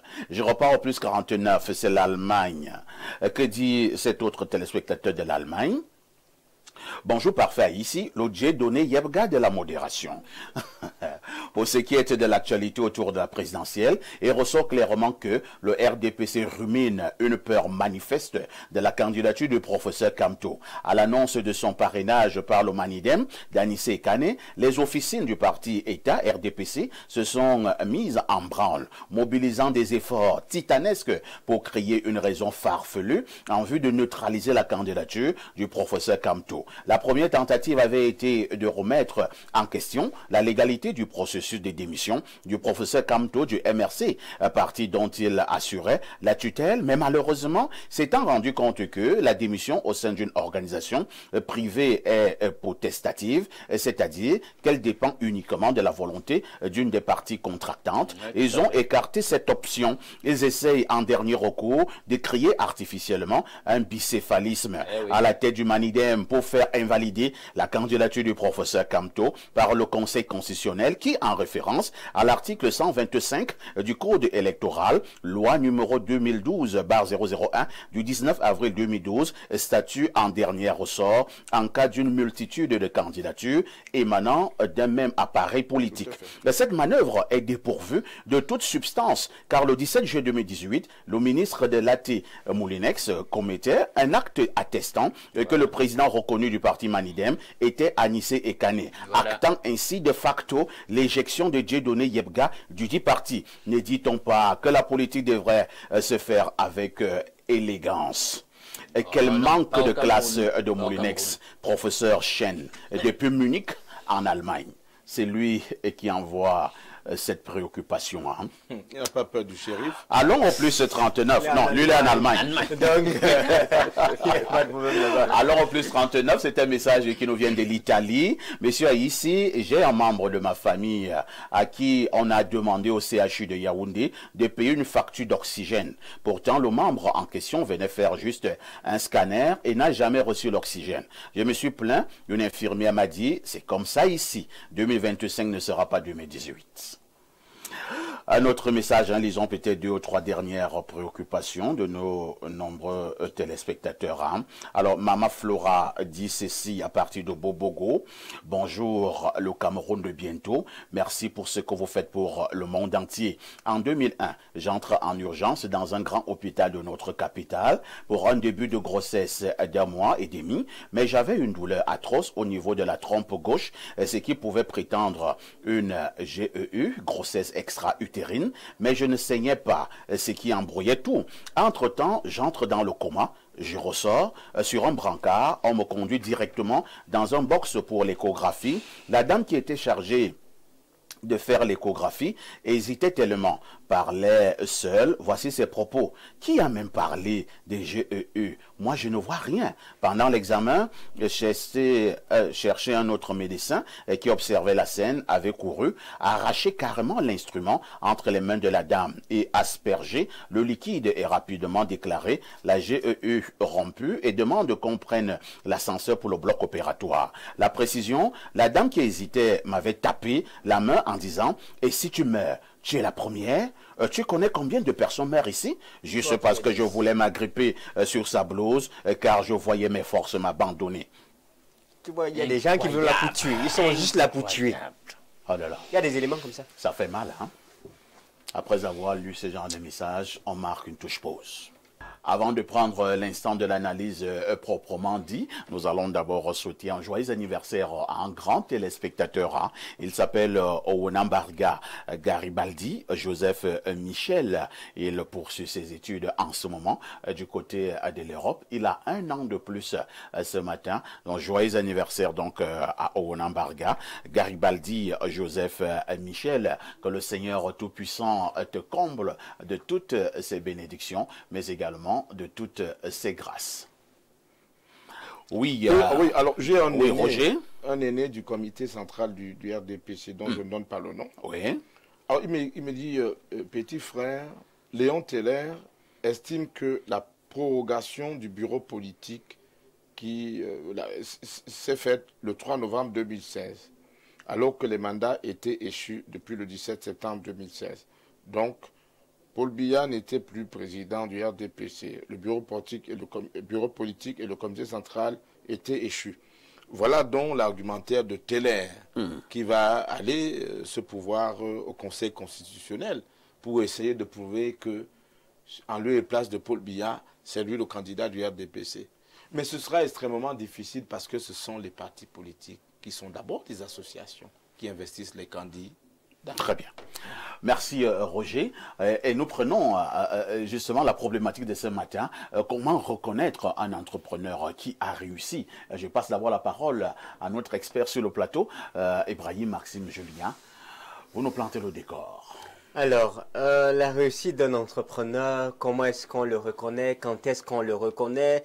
Est-ce que X a réussi? Est-ce que Y a réussi? La première chose qu'il faut dire, c'est que parfait, je crois on reconnaît un arbre à son fruit. On reconnaît un arbre à son fruit. C'est-à-dire que lorsqu'on voit le fruit d'un homme, on sait que non, il a pu mettre ça sur pied, il a au moins réalisé ceci. Maintenant, la réussite en entrepreneuriat n'est pas une question de temps. Il y a des gens qui peuvent être dans le processus entrepreneurial, ils rencontrent des difficultés, ils ont de l'adversité qui s'oppose à eux, mais ils sont pleinement dans le chemin de la réussite. Parce que l'une des choses qu'il faut réaliser, parce que on se dit souvent que non, vraiment ça ne donne pas fort, il n'a plus d'argent actuellement, on le voit plus trop présent, il a échoué. Pas forcément. Il y a un célèbre penseur qui a dit failure is the feedback, c'est-à-dire l'échec c'est un compte rendu. C'est-à-dire tu as fait une proposition, tu t'es essayé dans un environnement, tu proposes une chose au marché, le marché te dit que moi je n'aime pas ça. Tu as perdu de l'argent, ça n'a pas marché. mais tu as eu une réponse du marché. Tu as eu un feedback pour te dire, en fait, c'est pas la formule qui marche avec moi. Tu dois trouver une autre formule. C'est pas parce qu'un entrepreneur connaît des vents et marées que forcément il n'a pas réussi. Il est dans le processus de la réussite. Parce que l'entrepreneuriat, c'est tout un processus. La première chose qui nous permet de reconnaître qu'un entrepreneur a réussi, c'est d'abord une vision claire et des missions bien précises. Tout entrepreneur qui veut pouvoir dire que j'ai réalisé des choses a un but qu'il poursuit. Parce que la vision lui donne une orientation. La vision lui donne une motivation. Il y a malheureusement des entrepreneurs qui n'ont pas vraiment de vision. Et il faut encore rappeler qu'une vision sans plan d'action est un souhait ou une prière. Parce qu'il y a des entrepreneurs qui veulent être millionnaires, ils ont des entreprises, mais on leur demande c'est quoi votre vision, ils vous disent quelque chose qu'ils souhaitent voir. On vous dit, présentez-moi le plan, il n'y a pas de plan d'action pour atteindre ça. Ça, ce ne sont pas des hommes de vision. Ils ont des souhaits, parce que toute vision qui n'a pas de plan d'action est un souhait ou encore une prière. Donc, la première caractéristique qu'on peut reconnaître à un entrepreneur qui est sur le chemin de la réussite, c'est qu'il a une vision, un objectif spécifique. Maintenant, en fonction de l'entrepreneur, il peut y avoir différents objectifs. Il y a des entrepreneurs qui entreprennent juste pour nourrir leur famille ou s'occuper de leurs parents. Et lui, il estime que, vu que c'était ça son objectif, lui, il a réussi. Et donc, il y a d'autres, par contre, qui ont des ambitions d'apporter une valeur ajoutée à une sphère peut-être locale, une sphère régionale, une sphère nationale, une sphère continentale. Et tant que lui, il n'a pas apporté une valeur ajoutée, il n'estime pas que lui, il a réussi. Donc, la réussite, elle est fonction de l'entrepreneur et des objectifs et la vision qu'il a pris premièrement. Deuxièmement, on peut reconnaître la réussite par l'observation de la détermination et de la constance d'un entrepreneur. Parce qu'effectivement, si vous avez un entrepreneur qui a commencé à faire quelque chose, aujourd'hui il a ouvert la boutique, demain il n'a pas ouvert la boutique, après demain il a ouvert la boutique, après il n'a pas ouvert la boutique. Cette inconstance fait en sorte que on pense qu'il n'est vraiment pas sur le chemin de la réussite. Parce qu'il faut de la persévérance, il faut de la constance dans ses initiatives et ses actions. C'est de la même façon que si vous voyez quelqu'un qui est sur la toile, il intervient, il agit. Quand tu le vois, on dit, ah, on l'a déjà tué. Il est mort. Parce qu'en fait, on ne le sent plus. C'est pour ça que dans l'entrepreneuriat, il faut rester constant. Parce que seule l'action bat l'inaction. L'action au moins crée une réaction. Donc on aimerait avoir des entrepreneurs qui ne soient pas inconstants dans leur œuvre, mais qui restent constants. Et la troisième chose, avant pour que je chute et que je puisse laisser les intellectuels s'exprimer, c'est la notion de l'impact. Parce que je sais qu'Alain Douga a beaucoup de choses à dire. L'impact. C'est pas un entrepreneur qui réussit ne recherche pas les applaudissements. Il recherche à apporter une valeur ajoutée. À moi, on se pose une question. Depuis qu'il a ouvert cette entreprise, qu'est-ce qu'il nous a apporté comme valeur ajoutée? Combien de personnes peuvent jouir de tes services? Et c'est ce que vous appelez l'impact. C'est ça qu'on appelle l'impact, la valeur ajoutée. Est-ce qu'il y a moins de personnes dans ta famille qui sont dans le chômage? Est-ce que ta maman a une meilleure condition de vie? Est-ce que la population du quartier a un meilleur environnement? Quelle est la valeur ajoutée que vous apportez à la vie des autres? Parce qu'en réalité, le succès je veux dire quoi? Le succès suit le service. Le service précède le succès. Donc, lorsque vous rendez des services à un nombre important de personnes, vous commencez à avoir du succès. Très bien. Merci Ibrahim Maxime pour cette belle prestation. Roger Kiek, pour le commun des mortels, pour nous un entrepreneur qui a réussi, il a des belles voitures, il a des grandes maisons, il a des jolies femmes. Oui, on peut prendre comme ça, de manière péjorative. J'étais en phase tout à l'heure avec lui dans son développement, parce qu'il vous a parlé du projet de développement. Un entrepreneur fait un projet, il se projette. Et il a dit quelque chose, il faut que la société accepte. Donc il fait une étude sociologique, par tranche d'âge, par niveau scolaire, par ci ou ça. Ce sont ces données-là qui vous permettent de savoir ce que vous venez faire, quelles sont les préférences de ce que vous voulez atteindre, quels sont leurs freins, quelles sont leurs motivations. Grosso modo, c'est ça. Et il vient de dire quelque chose. Vous voyez, quelqu'un qui se satisfait à avoir des belles voitures, des costumes, des femmes et des enfants, il s'est limité. Un entrepreneur qui réussit ne se cloisonne jamais. Il brise les frontières. Il va toujours vers les incertitudes. Il casse les limites. c'est quelqu'un qui se développe là, qui multiplie, qui diversifie ses activités et qui va dans les secteurs, y compris les plus difficiles. C'est celui qui va à la conquête des difficultés, qui brave les difficultés, qui, à mon sens, est un entrepreneur qui réussit. Je travaille avec quelqu'un que vous avez l'habitude de fréquenter, qui a commencé tout simplement, et qui aujourd'hui dans la diversification. Pourtant, ce n'était pas difficile. Et il m'a rappelé que si je m'arrêtais chaque fois que je tombais, et que je ne me relevais pas, je ne serais pas là où je suis. C'est une façon de nous donner une leçon, c'est une façon... Une leçon d'endurance. Oui, de nous dire la croyance en soi. La vie n'est pas là où elle est, même dans le journalisme que nous faisons. Tout à fait. On a traversé tellement d'épreuves, on a vécu des choses que un naïf penserait que c'est très facile. Ça, c'est clair. Que c'est très facile. Donc, vous avez des gens qui diversifient. Aujourd'hui, voici mon beau-frère, mon grand frère Dieudonné. Il a commencé par la presse écrite, vous l'avez dit tout à l'heure. À une époque, puisque je l'ai vu, je connais, à une époque où c'était difficile d'être un entrepreneur dans la presse à capitaux privés. Ce n'était pas facile. Parce que c'était la presse à capitaux publics. Maintenant, les quelques rares qui étaient dans la presse à capitaux privés venaient d'un cercle fermé, parce que les générations, messagers, mutations, tout ça, c'est pas n'importe qui. Hein, ils avaient des relais qui venaient des grands mouvements d'insurrection qui ont, enfin quand je dis de liberté, de décloisonnement, qui découlaient des années 90. Tout à fait. Puis vous aviez donc et des intellectuels et des hommes d'affaires et des grosses pontes du régime qui pouvaient encourager. Mais être un petit privé, un petit journal privé... À l'époque, c'était pas évident. Comme Dieudonné Vin, comme Jean-Pierre Amourou Belinga, comme Blaise Mvier. Jacques Blaise, c'était pas donné, mais ils se sont battus aujourd'hui. Vous avez donc plusieurs journaux, vous avez la télévision, peut-être la radio. C'est ça, c'est-à-dire qu'un entrepreneur qui décloisonne, qui affronte y compris, parce que vous avez à Douala des manières de la presse qui ont des régies publicitaires. Tout à fait. Vous pouvez en avoir qui font dans la câblo-distribution, c'est-à-dire qu'en réalité, un entrepreneur qui réussit ne se contente pas de satisfaire sa famille, sa mère, sa femme et ses enfants, mais il s'en va conquérir des espaces autrefois réservés. Et pour finir, hein, il peut mettre l'homme au centre de ses préoccupations, il peut impacter, grosso modo, le bien-être de l'ensemble de la société. La réussite en entrepreneuriat ne se cloisonne pas à son bien-être personnel. Merci Roger Kiek. À l'Indouk, y a-t-il des mécanismes ou alors tout simplement un secret qui amènerait un entrepreneur à la réussite?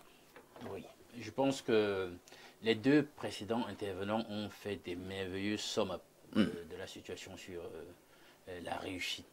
Parce que la réussite, il ne faut pas simplement, c'est vrai que nous sommes conditionnés par l'environnement capitaliste dans lequel nous sommes, on est toujours tenté d'évaluer la réussite sur le plan des chiffres. Mais toi, tu penses que tu vas commencer à philosopher? Non, non, il y a une évaluation qualitative. Est-ce qu'on peut parler de réussite lorsqu'on a parlé de l'impact? S'il n'y a pas beaucoup d'argent. J'en viens. Quand il a parlé de l'impact, l'impact, ça peut être qualitatif. Pas forcément parce que vous avez réussi à créer des dividendes extraordinaires sur mais il faut qu'il y en ait un cas d'exemple. Hein. Voilà. Mais l'impact social, et même dans les sciences économiques, on évalue aussi cela. On évalue cela sur les projets. L'impact, c'est-à-dire que le caractère social, l'impact social de ce que vous réalisez comme projet. Donc, un entrepreneur qui veut réussir dans la vie, ou qui a réussi, vous allez voir qu'il a accordé une place de choix à la vision. Il s'est posé la question de savoir, quand je me projette sur un tel échéancier, je ne sais pas moi, de 10 ans, 20 ans, comment je me vois et qu'est-ce que j'aurais apporté à la société? Qu'est-ce que j'aurais apporté au marché? Qu'est-ce que je deviendrais au milieu de la concurrence? Qu'est-ce que je serais pour les fournisseurs? vous devez vous faire cette représentation mentale. Bien sûr, vous vous assignez donc des missions comme Ibrahim l'a dit. Et il ne faut pas oublier, le plus important, c'est qu'on manage. Il faut avoir de bonnes capacités managériales, hein, les outils techniques et intellectuels de gestion. Monsieur, mesdames, le bon entrepreneur doit maîtriser ces outils s'il veut réussir. C'est le propre aussi des entrepreneurs qui ont réussi. Ils maîtrisent quand même un tant soit peu, même s'ils doivent s'associer les services de tel ou tel autre qui a un background de ci ou de ça dans les sciences de gestion. Eux-mêmes doivent quand même être un tantinet outillé en ce sens-là. Donc, vous aurez donc à gérer avec les missions, comme tu as dit, le plan d'action, des objectifs. Il faut toujours avoir des objectifs et les objectifs doivent être chiffrés. Il ne faut pas faire la navigation à vue lorsqu'on on veut être un entrepreneur à succès. Je vais arriver là-bas, je me fixe quel objectif. Ça doit être chiffré. C'est à partir de ça donc que vous pourrez vous évaluer. Sinon, sur la base de quoi vous jugez que vous avez réussi sur le plan quantitatif. C'est à partir des objectifs. Je comptais réaliser un chiffre d'affaires de 20 millions. Est-ce que j'en suis là? Est-ce que je suis au-delà? Est-ce que je suis en deçà? Je me rapproche asymptotiquement. Qu'est-ce que je dois réguler dans les formules que j'ai utilisées pour permettre que la prochaine fois j'atteigne l'objectif ou alors que je maintienne ou j'aille au-delà de ce que j'ai réalisé jusque-là? Il faut des objectifs clairs. Et maintenant, pour chuter. Dans ce que j'essaie de démontrer, c'est que même dans la vision, vous voyez, j'ai pris l'environnement global de l'entrepreneur et de son entreprise, mais il y a justement en endogène des considérations à prendre en compte. D'accord? C'est-à-dire que, en tant qu'entrepreneur, ce que je vais réaliser dans mes missions, pour les objectifs que je dois atteindre, quelle est la place que j'accorde à ceux qui travaillent avec moi? Hein? C'est pour ça que moi j'insiste toujours sur une nouvelle forme de leadership. Il faut des entrepreneurs qui soient bons humainement parlant. Hein? Faut pas, tu l'as dit tout à l'heure, parfait. Tu as vu quand tu l'as dit, j'ai souri. Le gars réussit, il atteint les chiffres, c'est bon, il roule carrosse, il prend X nouvelles femmes, il achète de gros véhicules. Non, ça roule pour lui. Mais les gars ont des salaires misés. C'est pas mauvais d'avoir une nouvelle femme. Est-ce que tu as un problème contre les entrepreneurs à un moment donné qui ont pris des nouvelles femmes? Non, tu es en train de t'excentrer de l'enjeu. Je suis en train de dire que si ça va bien pour toi, qu'est-ce que tu as fait en endogène pour ceux qui t'ont accompagné dans le succès? Parce que ton succès ne te revient jamais à toi seul. Et c'est pour ça qu'il faut arrêter de dire « Oh, j'ai mis mon argent dans cette entreprise » comme si les employés n'étaient rien. Non! En réalité, le capital humain. Voilà, je suis contre cette terminologie-là. Le capital humain. Parce que vraiment, le capitalisme nous amène à chosifier les hommes. Non, ne prenez pas aussi toi la lettre. Non, c'est l'expression. La ressource humaine. Capital humain. Pour dire qu'en réalité, on est, en tant qu'employé, on est, en tant qu'employé, très important. C'est-à-dire que nous sommes partenaires dans la construction de l'image et du succès de l'entrepreneur. Il ne faut pas penser que vous êtes juste des pions sur l'échiquier. Il faut aussi... Mais là, il faut être des bons employés. Oui, il faut que dans son mindset, l'entrepreneur lui-même essaie de retirer ça. Merci Alain Douk. Repartons au niveau de notre messagerie. Bonjour Monsieur Aïssi, El Perfecto, ainsi qu'à tous les valeureux invités. Je voudrais tout simplement que les gens apprennent à comprendre que l'homme reste au centre de toutes les préoccupations. L'argent n'est qu'un leurre. C'est l'homme qui a tout créé. Pourquoi mettre le matériel au devant de la scène? Apprenons à prendre soin de l'homme, car même 1 milliard ne peut pas vous rendre service comme un enfant de 5 ans qui vous donne de l'eau pour vous rafraîchir. C'est Darline Primeur depuis Ancolé-Bissoine. Bonjour Aïssi, voilà des personnes qui font du Cameroun aujourd'hui une république bananière. 43 ans de disette et de souffrance n'ont pas suffi à faire comprendre aux ennemis de l'État du Cameroun que le peuple est déjà asphyxié. Le ministre de l'administration territoriale devrait avoir honte, y compris les pontes de ces régimes. Ces ministres d'accord, qui ont fait échouer toute la politique de M. Biya, et aujourd'hui au crépuscule de sa vie, il se moque de lui et on le fait passer pour un médiocre. À mon humble avis, je prierai le Seigneur Dieu de redonner la force à M. Biya de revenir au pouvoir, même comme ce n'est plus mon souhait vu son âge, juste pour faire régner la justice à toute cette bande. Là ce sont des insultes, hein? On va sauter. Bonjour parfait ici, merci pour tout ce que vous faites pour le pays. Les gens prennent les services de l'État comme leurs propres entreprises dont ils sont tout permis. Monsieur Onana depuis Mvungue. Ah, Mvungue. J'ai des attaches solides du côté de Mvengue. Une partie de mon cœur bat du côté de Mvengue. Je salue les populations de Kulunganga. Ah, Kulunganga. Oui. C'est mon village. Voilà. C'est mon deuxième village à Kulunganga. Alors, un autre message, allons au plus 49. Il s'agit là de l'Allemagne. Ah, perfecto. L'homme qui modère comme en cuisine en bandolet, avec patience, feu doux et juste ce qu'il faut des piments pour réveiller les esprits. Et ces panélistes, des éclaireurs, des gens qui parlent d'entrepreneuriat avec des mots qui transpirent la sueur, la stratégie et parfois la galère bien habillée. Alors, comment reconnaître un entrepreneur qui a réussi? Ah, la question qui fait rêver les jeunes pousses et qui donne des insomnies aux anciens plantés. Bon, déjà, faut dire la vérité. On vit à une époque où la réussite est devenue un déguisement. Il a une montre qui brille, il a réussi. Elle a un bureau vitré, elle a réussi. Il fait des TikTok depuis Dubaï, il a réussi. Mais personne ne demande si la montre est en crédit, si le bureau est en coworking, ou si le billet de Dubaï était pour aller simplement faire des trucs sans projet retour. Non. Soyons sérieux. Un entrepreneur qui a vraiment réussi, ce n'est pas celui qui fait du bruit, c'est celui qui a traversé le désert, mais qui continue à arroser les autres. Celui qui a compris que le but, ce n'est pas juste de sortir du trou, mais de tirer les autres avec une corde tressée, des visions, des disciplines et d'humilité. Vous le reconnaîtrez à ces petits détails. Il écoute plus qu'il ne parle. Il ne rit pas de ceux qui commencent petits, parce qu'il sait que les grands baobabs sortent d'une graine silencieuse. Il parle d'équipe avant de parler de lui. Et surtout, il dort bien la nuit parce qu'il sait que son succès n'est pas bâti sur le mensonge ni sur l'exploitation des autres. Le vrai entrepreneur réussi n'a pas besoin de frapper fort à la porte. Sa réputation entre avant lui. Et il y a un proverbe africain pour cela, toujours. Quand l'arbre donne de bons fruits, ce n'est pas lui qui crie, ce sont les enfants qui accourent. Donc si tu veux savoir si quelqu'un a réussi, regarde au moins ses réseaux et plus ses racines. Voilà, chers auditeurs d'Espace Miné, à mon entendeur bâtisseur. C'est Kamher depuis l'Allemagne. C'est très bien écrit, hein? Merci, frérot, depuis l'Allemagne.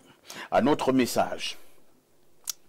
Cher frère Aïssi, je prends la ferme responsabilité de mes publications. Lisez-les en intégralité, car je les signe toujours. Merci, c'est Alex Daye. Oui, le problème n'est pas que vous preniez la ferme responsabilité de vos publications. Est-ce que vous connaissez alors la responsabilité qui est mienne?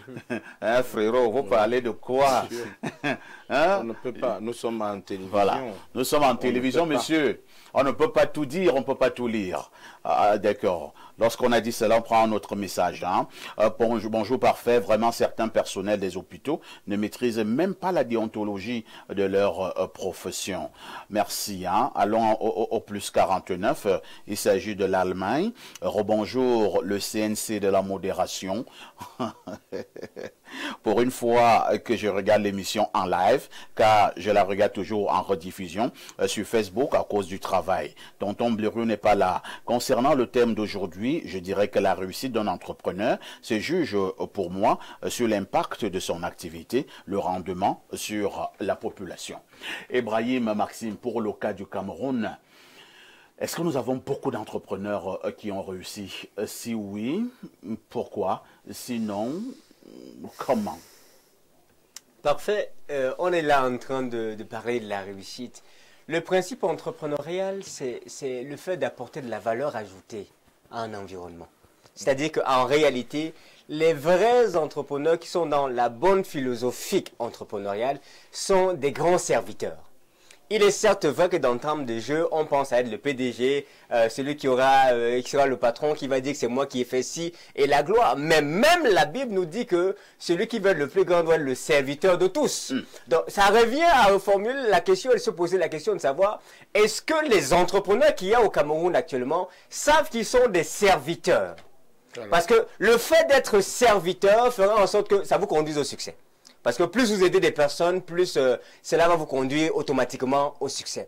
Est-ce que les entrepreneurs de ce pays servent véritablement leur pays ou leur environnement, ou est-ce qu'ils se servent?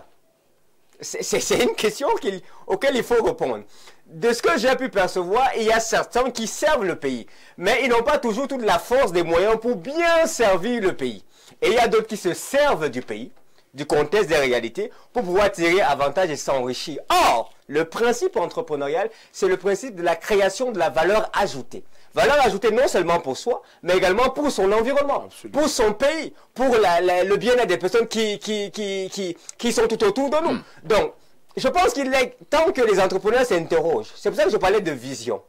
La vision, Alain nous parlait de vision qualitative, c'est-à-dire que je dis des bêtises comme ça, vraiment j'ai une vision, je vais donner 3 millions d'emplois au Cameroun, je vais créer 3 millions, ça c'est une vision. C'est pas en termes de chiffre d'affaires, mais au moins elle est mesurable, c'est-à-dire que je sais que je me suis donné pour profil de vie, je veux 3 millions de personnes que je vais sortir du chômage. En 5 ans plus tard, où est-ce que j'en suis? Est-ce que j'ai quand même pu faire sortir 1000? S'il a seulement pu faire sortir 100, il est en train de réussir. Parce qu'il y a effectivement en train d'apporter de la valeur ajoutée. Et c'est à ça, à mon sens, qu'on devrait pouvoir se fixer si un entrepreneur est en train de réussir ou n'est pas en train de réussir. La simple croissance d'une entreprise ne prouve pas véritablement que la réussite, elle est véritable ou elle est importante. Voilà. C'est pourquoi vraiment j'ai aimé la signature de ce penseur d'Allemagne qui parlait de l'arbre. Et la question que les entrepreneurs doivent se poser, avec ce que j'ai introduit en disant on reconnaît un arbre à son fruit.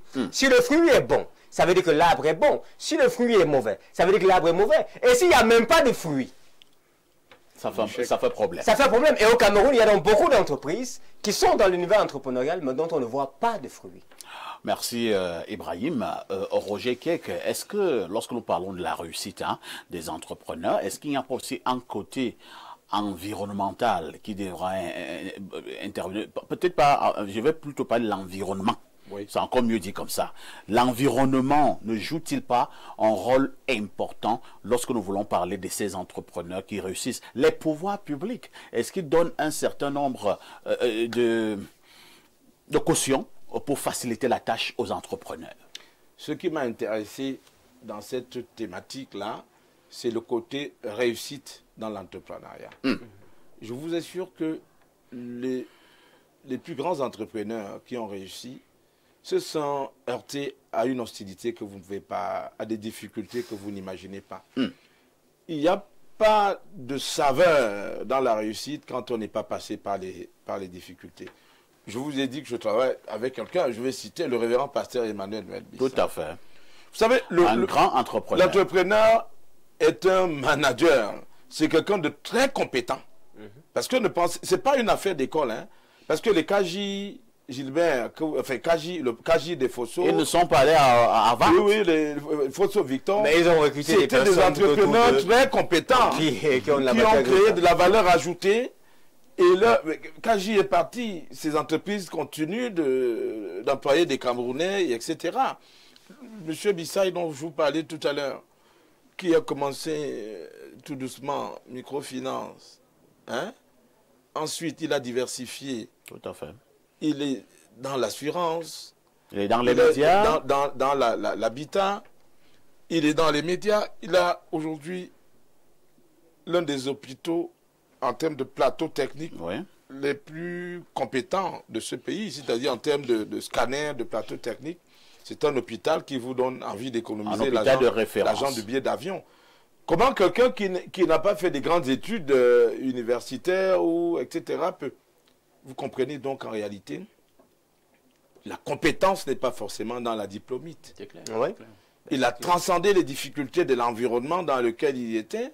L'environnement l'a éduqué et à force de tomber, de se relever, il a maîtrisé l'environnement, il a maîtrisé les compétences du milieu. Aujourd'hui, donc, il peut aspirer à être accompagné par les pouvoirs publics en termes de facilitation. Mais ce n'est pas toujours le cas. Ce n'est pas toujours le cas. Et vous en avez comme ça à l'appel, quand vous avez quelqu'un comme Wantou Siantou Lucien, rien qu'à travers ces institutions de formation secondaire et universitaire, il a impacté l'environnement. Tout à fait. Il a formé des générations de journalistes. Ils sont nombreux. Samba, pareil, il y a des générations de journalistes. Tout à fait. Et ce patrimoine peut rester. Ce patrimoine c'est ce que Ibrahim appelait l'impact. L'impact, c'est ça. La réussite, c'est ça. C'est-à-dire que il ne sait pas la réussite, mais quand vous réussissez, ça peut vous apporter des voitures et tout ce que vous voulez, mais c'est l'impact social, l'impact socio-économique qui compte. Et je peux vous dire en citant ces exemples-là qu'il y a bel et bien des entrepreneurs qui ont réussi. C'est-à-dire que nous travaillons dans ces entreprises-là où il y a tellement de procédures d'entreprise bien réglées que vous pouvez ne pas être là. Et l'affaire va continuer. L'affaire avance. Vous pouvez ne pas être là. Les générations suivantes peuvent reprendre cet outil-là et continuer de le valoriser. C'est ce côté-là qui m'a intéressé. Effectivement, Alain Douk, prenons un autre pan. Oui, ne sortons pas de ce pan sans dire. Comment on l'appelle, Roger, là, un tout petit peu signalé. J'ai eu un frère qui avait travaillé dans une grande entreprise. Hein. Quand j'ai grande entreprise, il y avait de l'argent et tout et tout et tout. Mais il avait toujours un souci. Le souci était que tout était concentré sur le principal manager. C'est-à-dire que le président directeur général. Et il se posait toujours la question de savoir si un jour, le monsieur, si soit il meurt, soit il est indisponible, il ne peut plus être dans son entreprise, est-ce que cette affaire va prospérer? Parce que tout était concentré sur lui, ainsi de suite, ainsi de suite. Alors, est-ce que le grand entrepreneur ne devrait justement pas faire en sorte que, lorsque l'entreprise est devenue grande, que lui-même puisse mettre des mécanismes pour que si jamais un jour il n'est plus là, que ces entreprises continuent de fonctionner? Ah, justement, je pense que même dans ta façon de formuler ta question, il y a la réponse. Hein, la délégation d'autorité, de pouvoir, hein, cette décentralisation, déconcentration de vos prérogatives, c'est très important. Il faut éviter cet ancrage messianique. Ouais.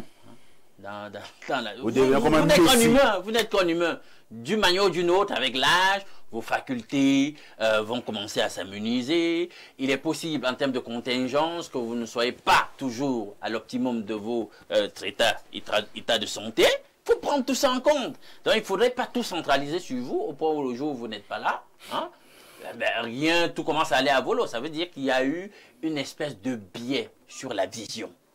Sur la vision. Oui. Sur la vision que vous-même vous aviez d'abord de vous et comment vous vous projetiez. Parce que là, c'est une projection messianique, c'est-à-dire où vous êtes au centre de tout. Non, c'est pas possible. Donc, il faut voir ça. Maintenant, pour revenir sur la problématique de l'environnement, il faut que les pouvoirs publics soient interpellés là-dessus. Ils ont un rôle à jouer pour créer des conditions idoines qui permettent que les entreprises puissent être prospères et qu'il y ait des hommes à succès parmi les entrepreneurs. Vous n'allez pas créer des conditions défavorables. Une hyper-fiscalisation, un embêtement des entrepreneurs. Hein? Vous êtes toujours là en train de créer toute forme de tracasserie administrative et vous pensez que créer un environnement aussi délétère va faciliter la création des hommes à succès dans l'écosystème entrepreneurial. Tout le monde doit être interpellé. Chacun doit mettre du sien pour assainir l'environnement de telle sorte que les réussites se fassent le plus facilement possible. Merci Alain Douk. Repartons du côté de la messagerie. Parfois ici, le succès, c'est un message qui vient des États-Unis, hein, le +1 301. Parfois ici, le succès d'une entreprise repose sur les mains des employés. Ici en Amérique, les entreprises, pour la plupart, ont des mécanismes de récompense. Je voudrais dire oui, on motive. Alors, on prend un autre message très rapidement que dit ce téléspectateur, c'est le +971, ce sont les Émirats Arabes Unis. Salut Perfecto ainsi qu'à ton panel, vous faites du bon boulot, nous profitons des conseils de monsieur Ibrahim, mais également d'Alain Douk, y compris Roger. Bonne journée, c'est Georges Bikoué de Dubaï qui envoie ce message. On part au +1 571, c'est encore un message des États-Unis. Bonjour à vous, monsieur Haïssi, et bonjour à vos démineurs. Bravo à Julien sur ses prises de parole. Je crois qu'il faudra philosopher sur ce qu'il a dit. Et je cite, les entrepreneurs servent-ils le pays ou alors se servent du pays? Le service, mais alors le bon service, est la clé du succès dans l'entrepreneuriat. Merci pour votre contribution et beaucoup de courage. Un autre message ce matin. Alors, que dit ces téléspectateurs rapidement? Bonjour à Perfecto. Reconnaître un bon entrepreneur, c'est avoir le regard que ses employés lui portent, mais avoir l'impact qu'il a dans son secteur d'activité et l'environnement qui l'entoure. Mais il faut également ajouter que le plus important, ce n'est pas le chiffre d'affaires ou les bénéfices engendrés, c'est Kevin Ntia, entrepreneur. Un autre message ce matin, bonjour le panel, je suis Joseph Pondi de Macaque. Ma question est de savoir ce que deviennent les conseillers municipaux du SDF démissionnaire au prétexte fallacieux du mandat impératif de Camto. Hier pour le MRC et aujourd'hui, bon vraiment, nous ne parlons pas de ça, nous parlons de l'entrepreneuriat. Vous pensez que le mandat impératif est supérieur à l'entrepreneuriat dans un pays? Alors, que dit celui-ci? Bonjour, le Nkebia de la modération. Non. On reconnaît qu'un entrepreneur a réussi quand il a sa G-Tour. C'est Ibrahim de Pungoso.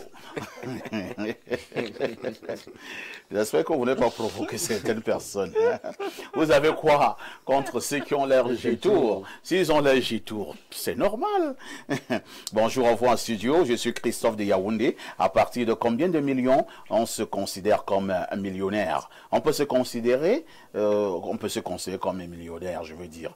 Alors, Ibrahim, cette question est vraiment importante. Il parlait de G-Tour tout à l'heure. Je peux lui dire que la première fois que je rencontre mon camp Pascal, hôtel La Falaise, on était arrivé pour loger à l'hôtel La Falaise de Bonamou Sadi, non loin d'Aqua Palace. Je vous assure que ce monsieur-là, vous le trouvez en culotte et une petite chemise du genre qu'on peut acheter à 2000 francs avec son cigare. Si on vous dit que c'est mon camp Pascal, le multimilliardaire qui a des hôtels en Afrique du Sud, vous ne... Non, c'était des grands entrepreneurs, mais qui ne payaient pas de mine. C'est-à-dire que vous rencontrez le père Sowen ou mon camp Pascal. Mon camp Pascal, vous pouvez même le bousculer. La plupart sont comme ça. Et puis, il nous a vu arriver, il me dit, mais quand vous venez ici, il faut d'abord me saluer, hein, ça va? Moi, j'ai souvent vu certains zinzins sur les réseaux sociaux qui se mordent la chemise de tel, qui se mordent la chaussure de tel, alors que lui-même, il a de la peine à manger 2 fois par jour. En fait, c'est pas ça. C'est pas ça. Et il y a les gros bluffeurs. L'entrepreneur qui réussit, forcément, ce n'est pas les jets privés ou ces choses-là. Bonjour, vous pensez que Soin et les gens là n'avaient pas les moyens, que Photo Victor ne pouvait pas s'acheter un jet privé? Ils avaient des moyens colossaux. Pas du tout. Mais ils ont préféré l'impact. Voilà. Bonjour le plateau. Pour ma part, l'on réussit en entrepreneuriat lorsqu'on atteint progressivement ses objectifs, tout en se redonnant de nouveaux objectifs, car l'entrepreneuriat, c'est résoudre les problèmes de la société. Mes salutations distinguées à votre brillant panel, Monsieur Parfait, ici. Je partage ipso facto les dires de Monsieur Ibrahim. L'opinion publique a tendance à assimiler la réussite entrepreneuriale à la masse gigantesque d'un compte bancaire. Pourtant, entreprendre, c'est prendre entre ses mains une idée et la transformer en projet en ayant une vision qui permettra aux consommateurs de trouver leur satisfaction. C'est ce que je fais d'ailleurs avec ma start-up agricole, Jardin Afro, où j'apporte des solutions simples à des problèmes existants dont les clients trouvent souvent sans solution. C'est Luc le paysan dans l'âme depuis Créby. J'ai une mauvaise nouvelle pour vous. Oh là là. L'émission est arrivée à son terme. Merci à Roger, le grand recteur, qui était parmi nous ce matin. Ça fait quelque temps. Merci à Alain Douk. Merci à Ibrahim, Maxime, Julien. Ne ratez pas la rediffusion de ce programme. C'est tous les soirs à partir de 22h30. Demain, nous serons encore là, comme d'hab. Avec tout ceci, que faites-vous encore ailleurs?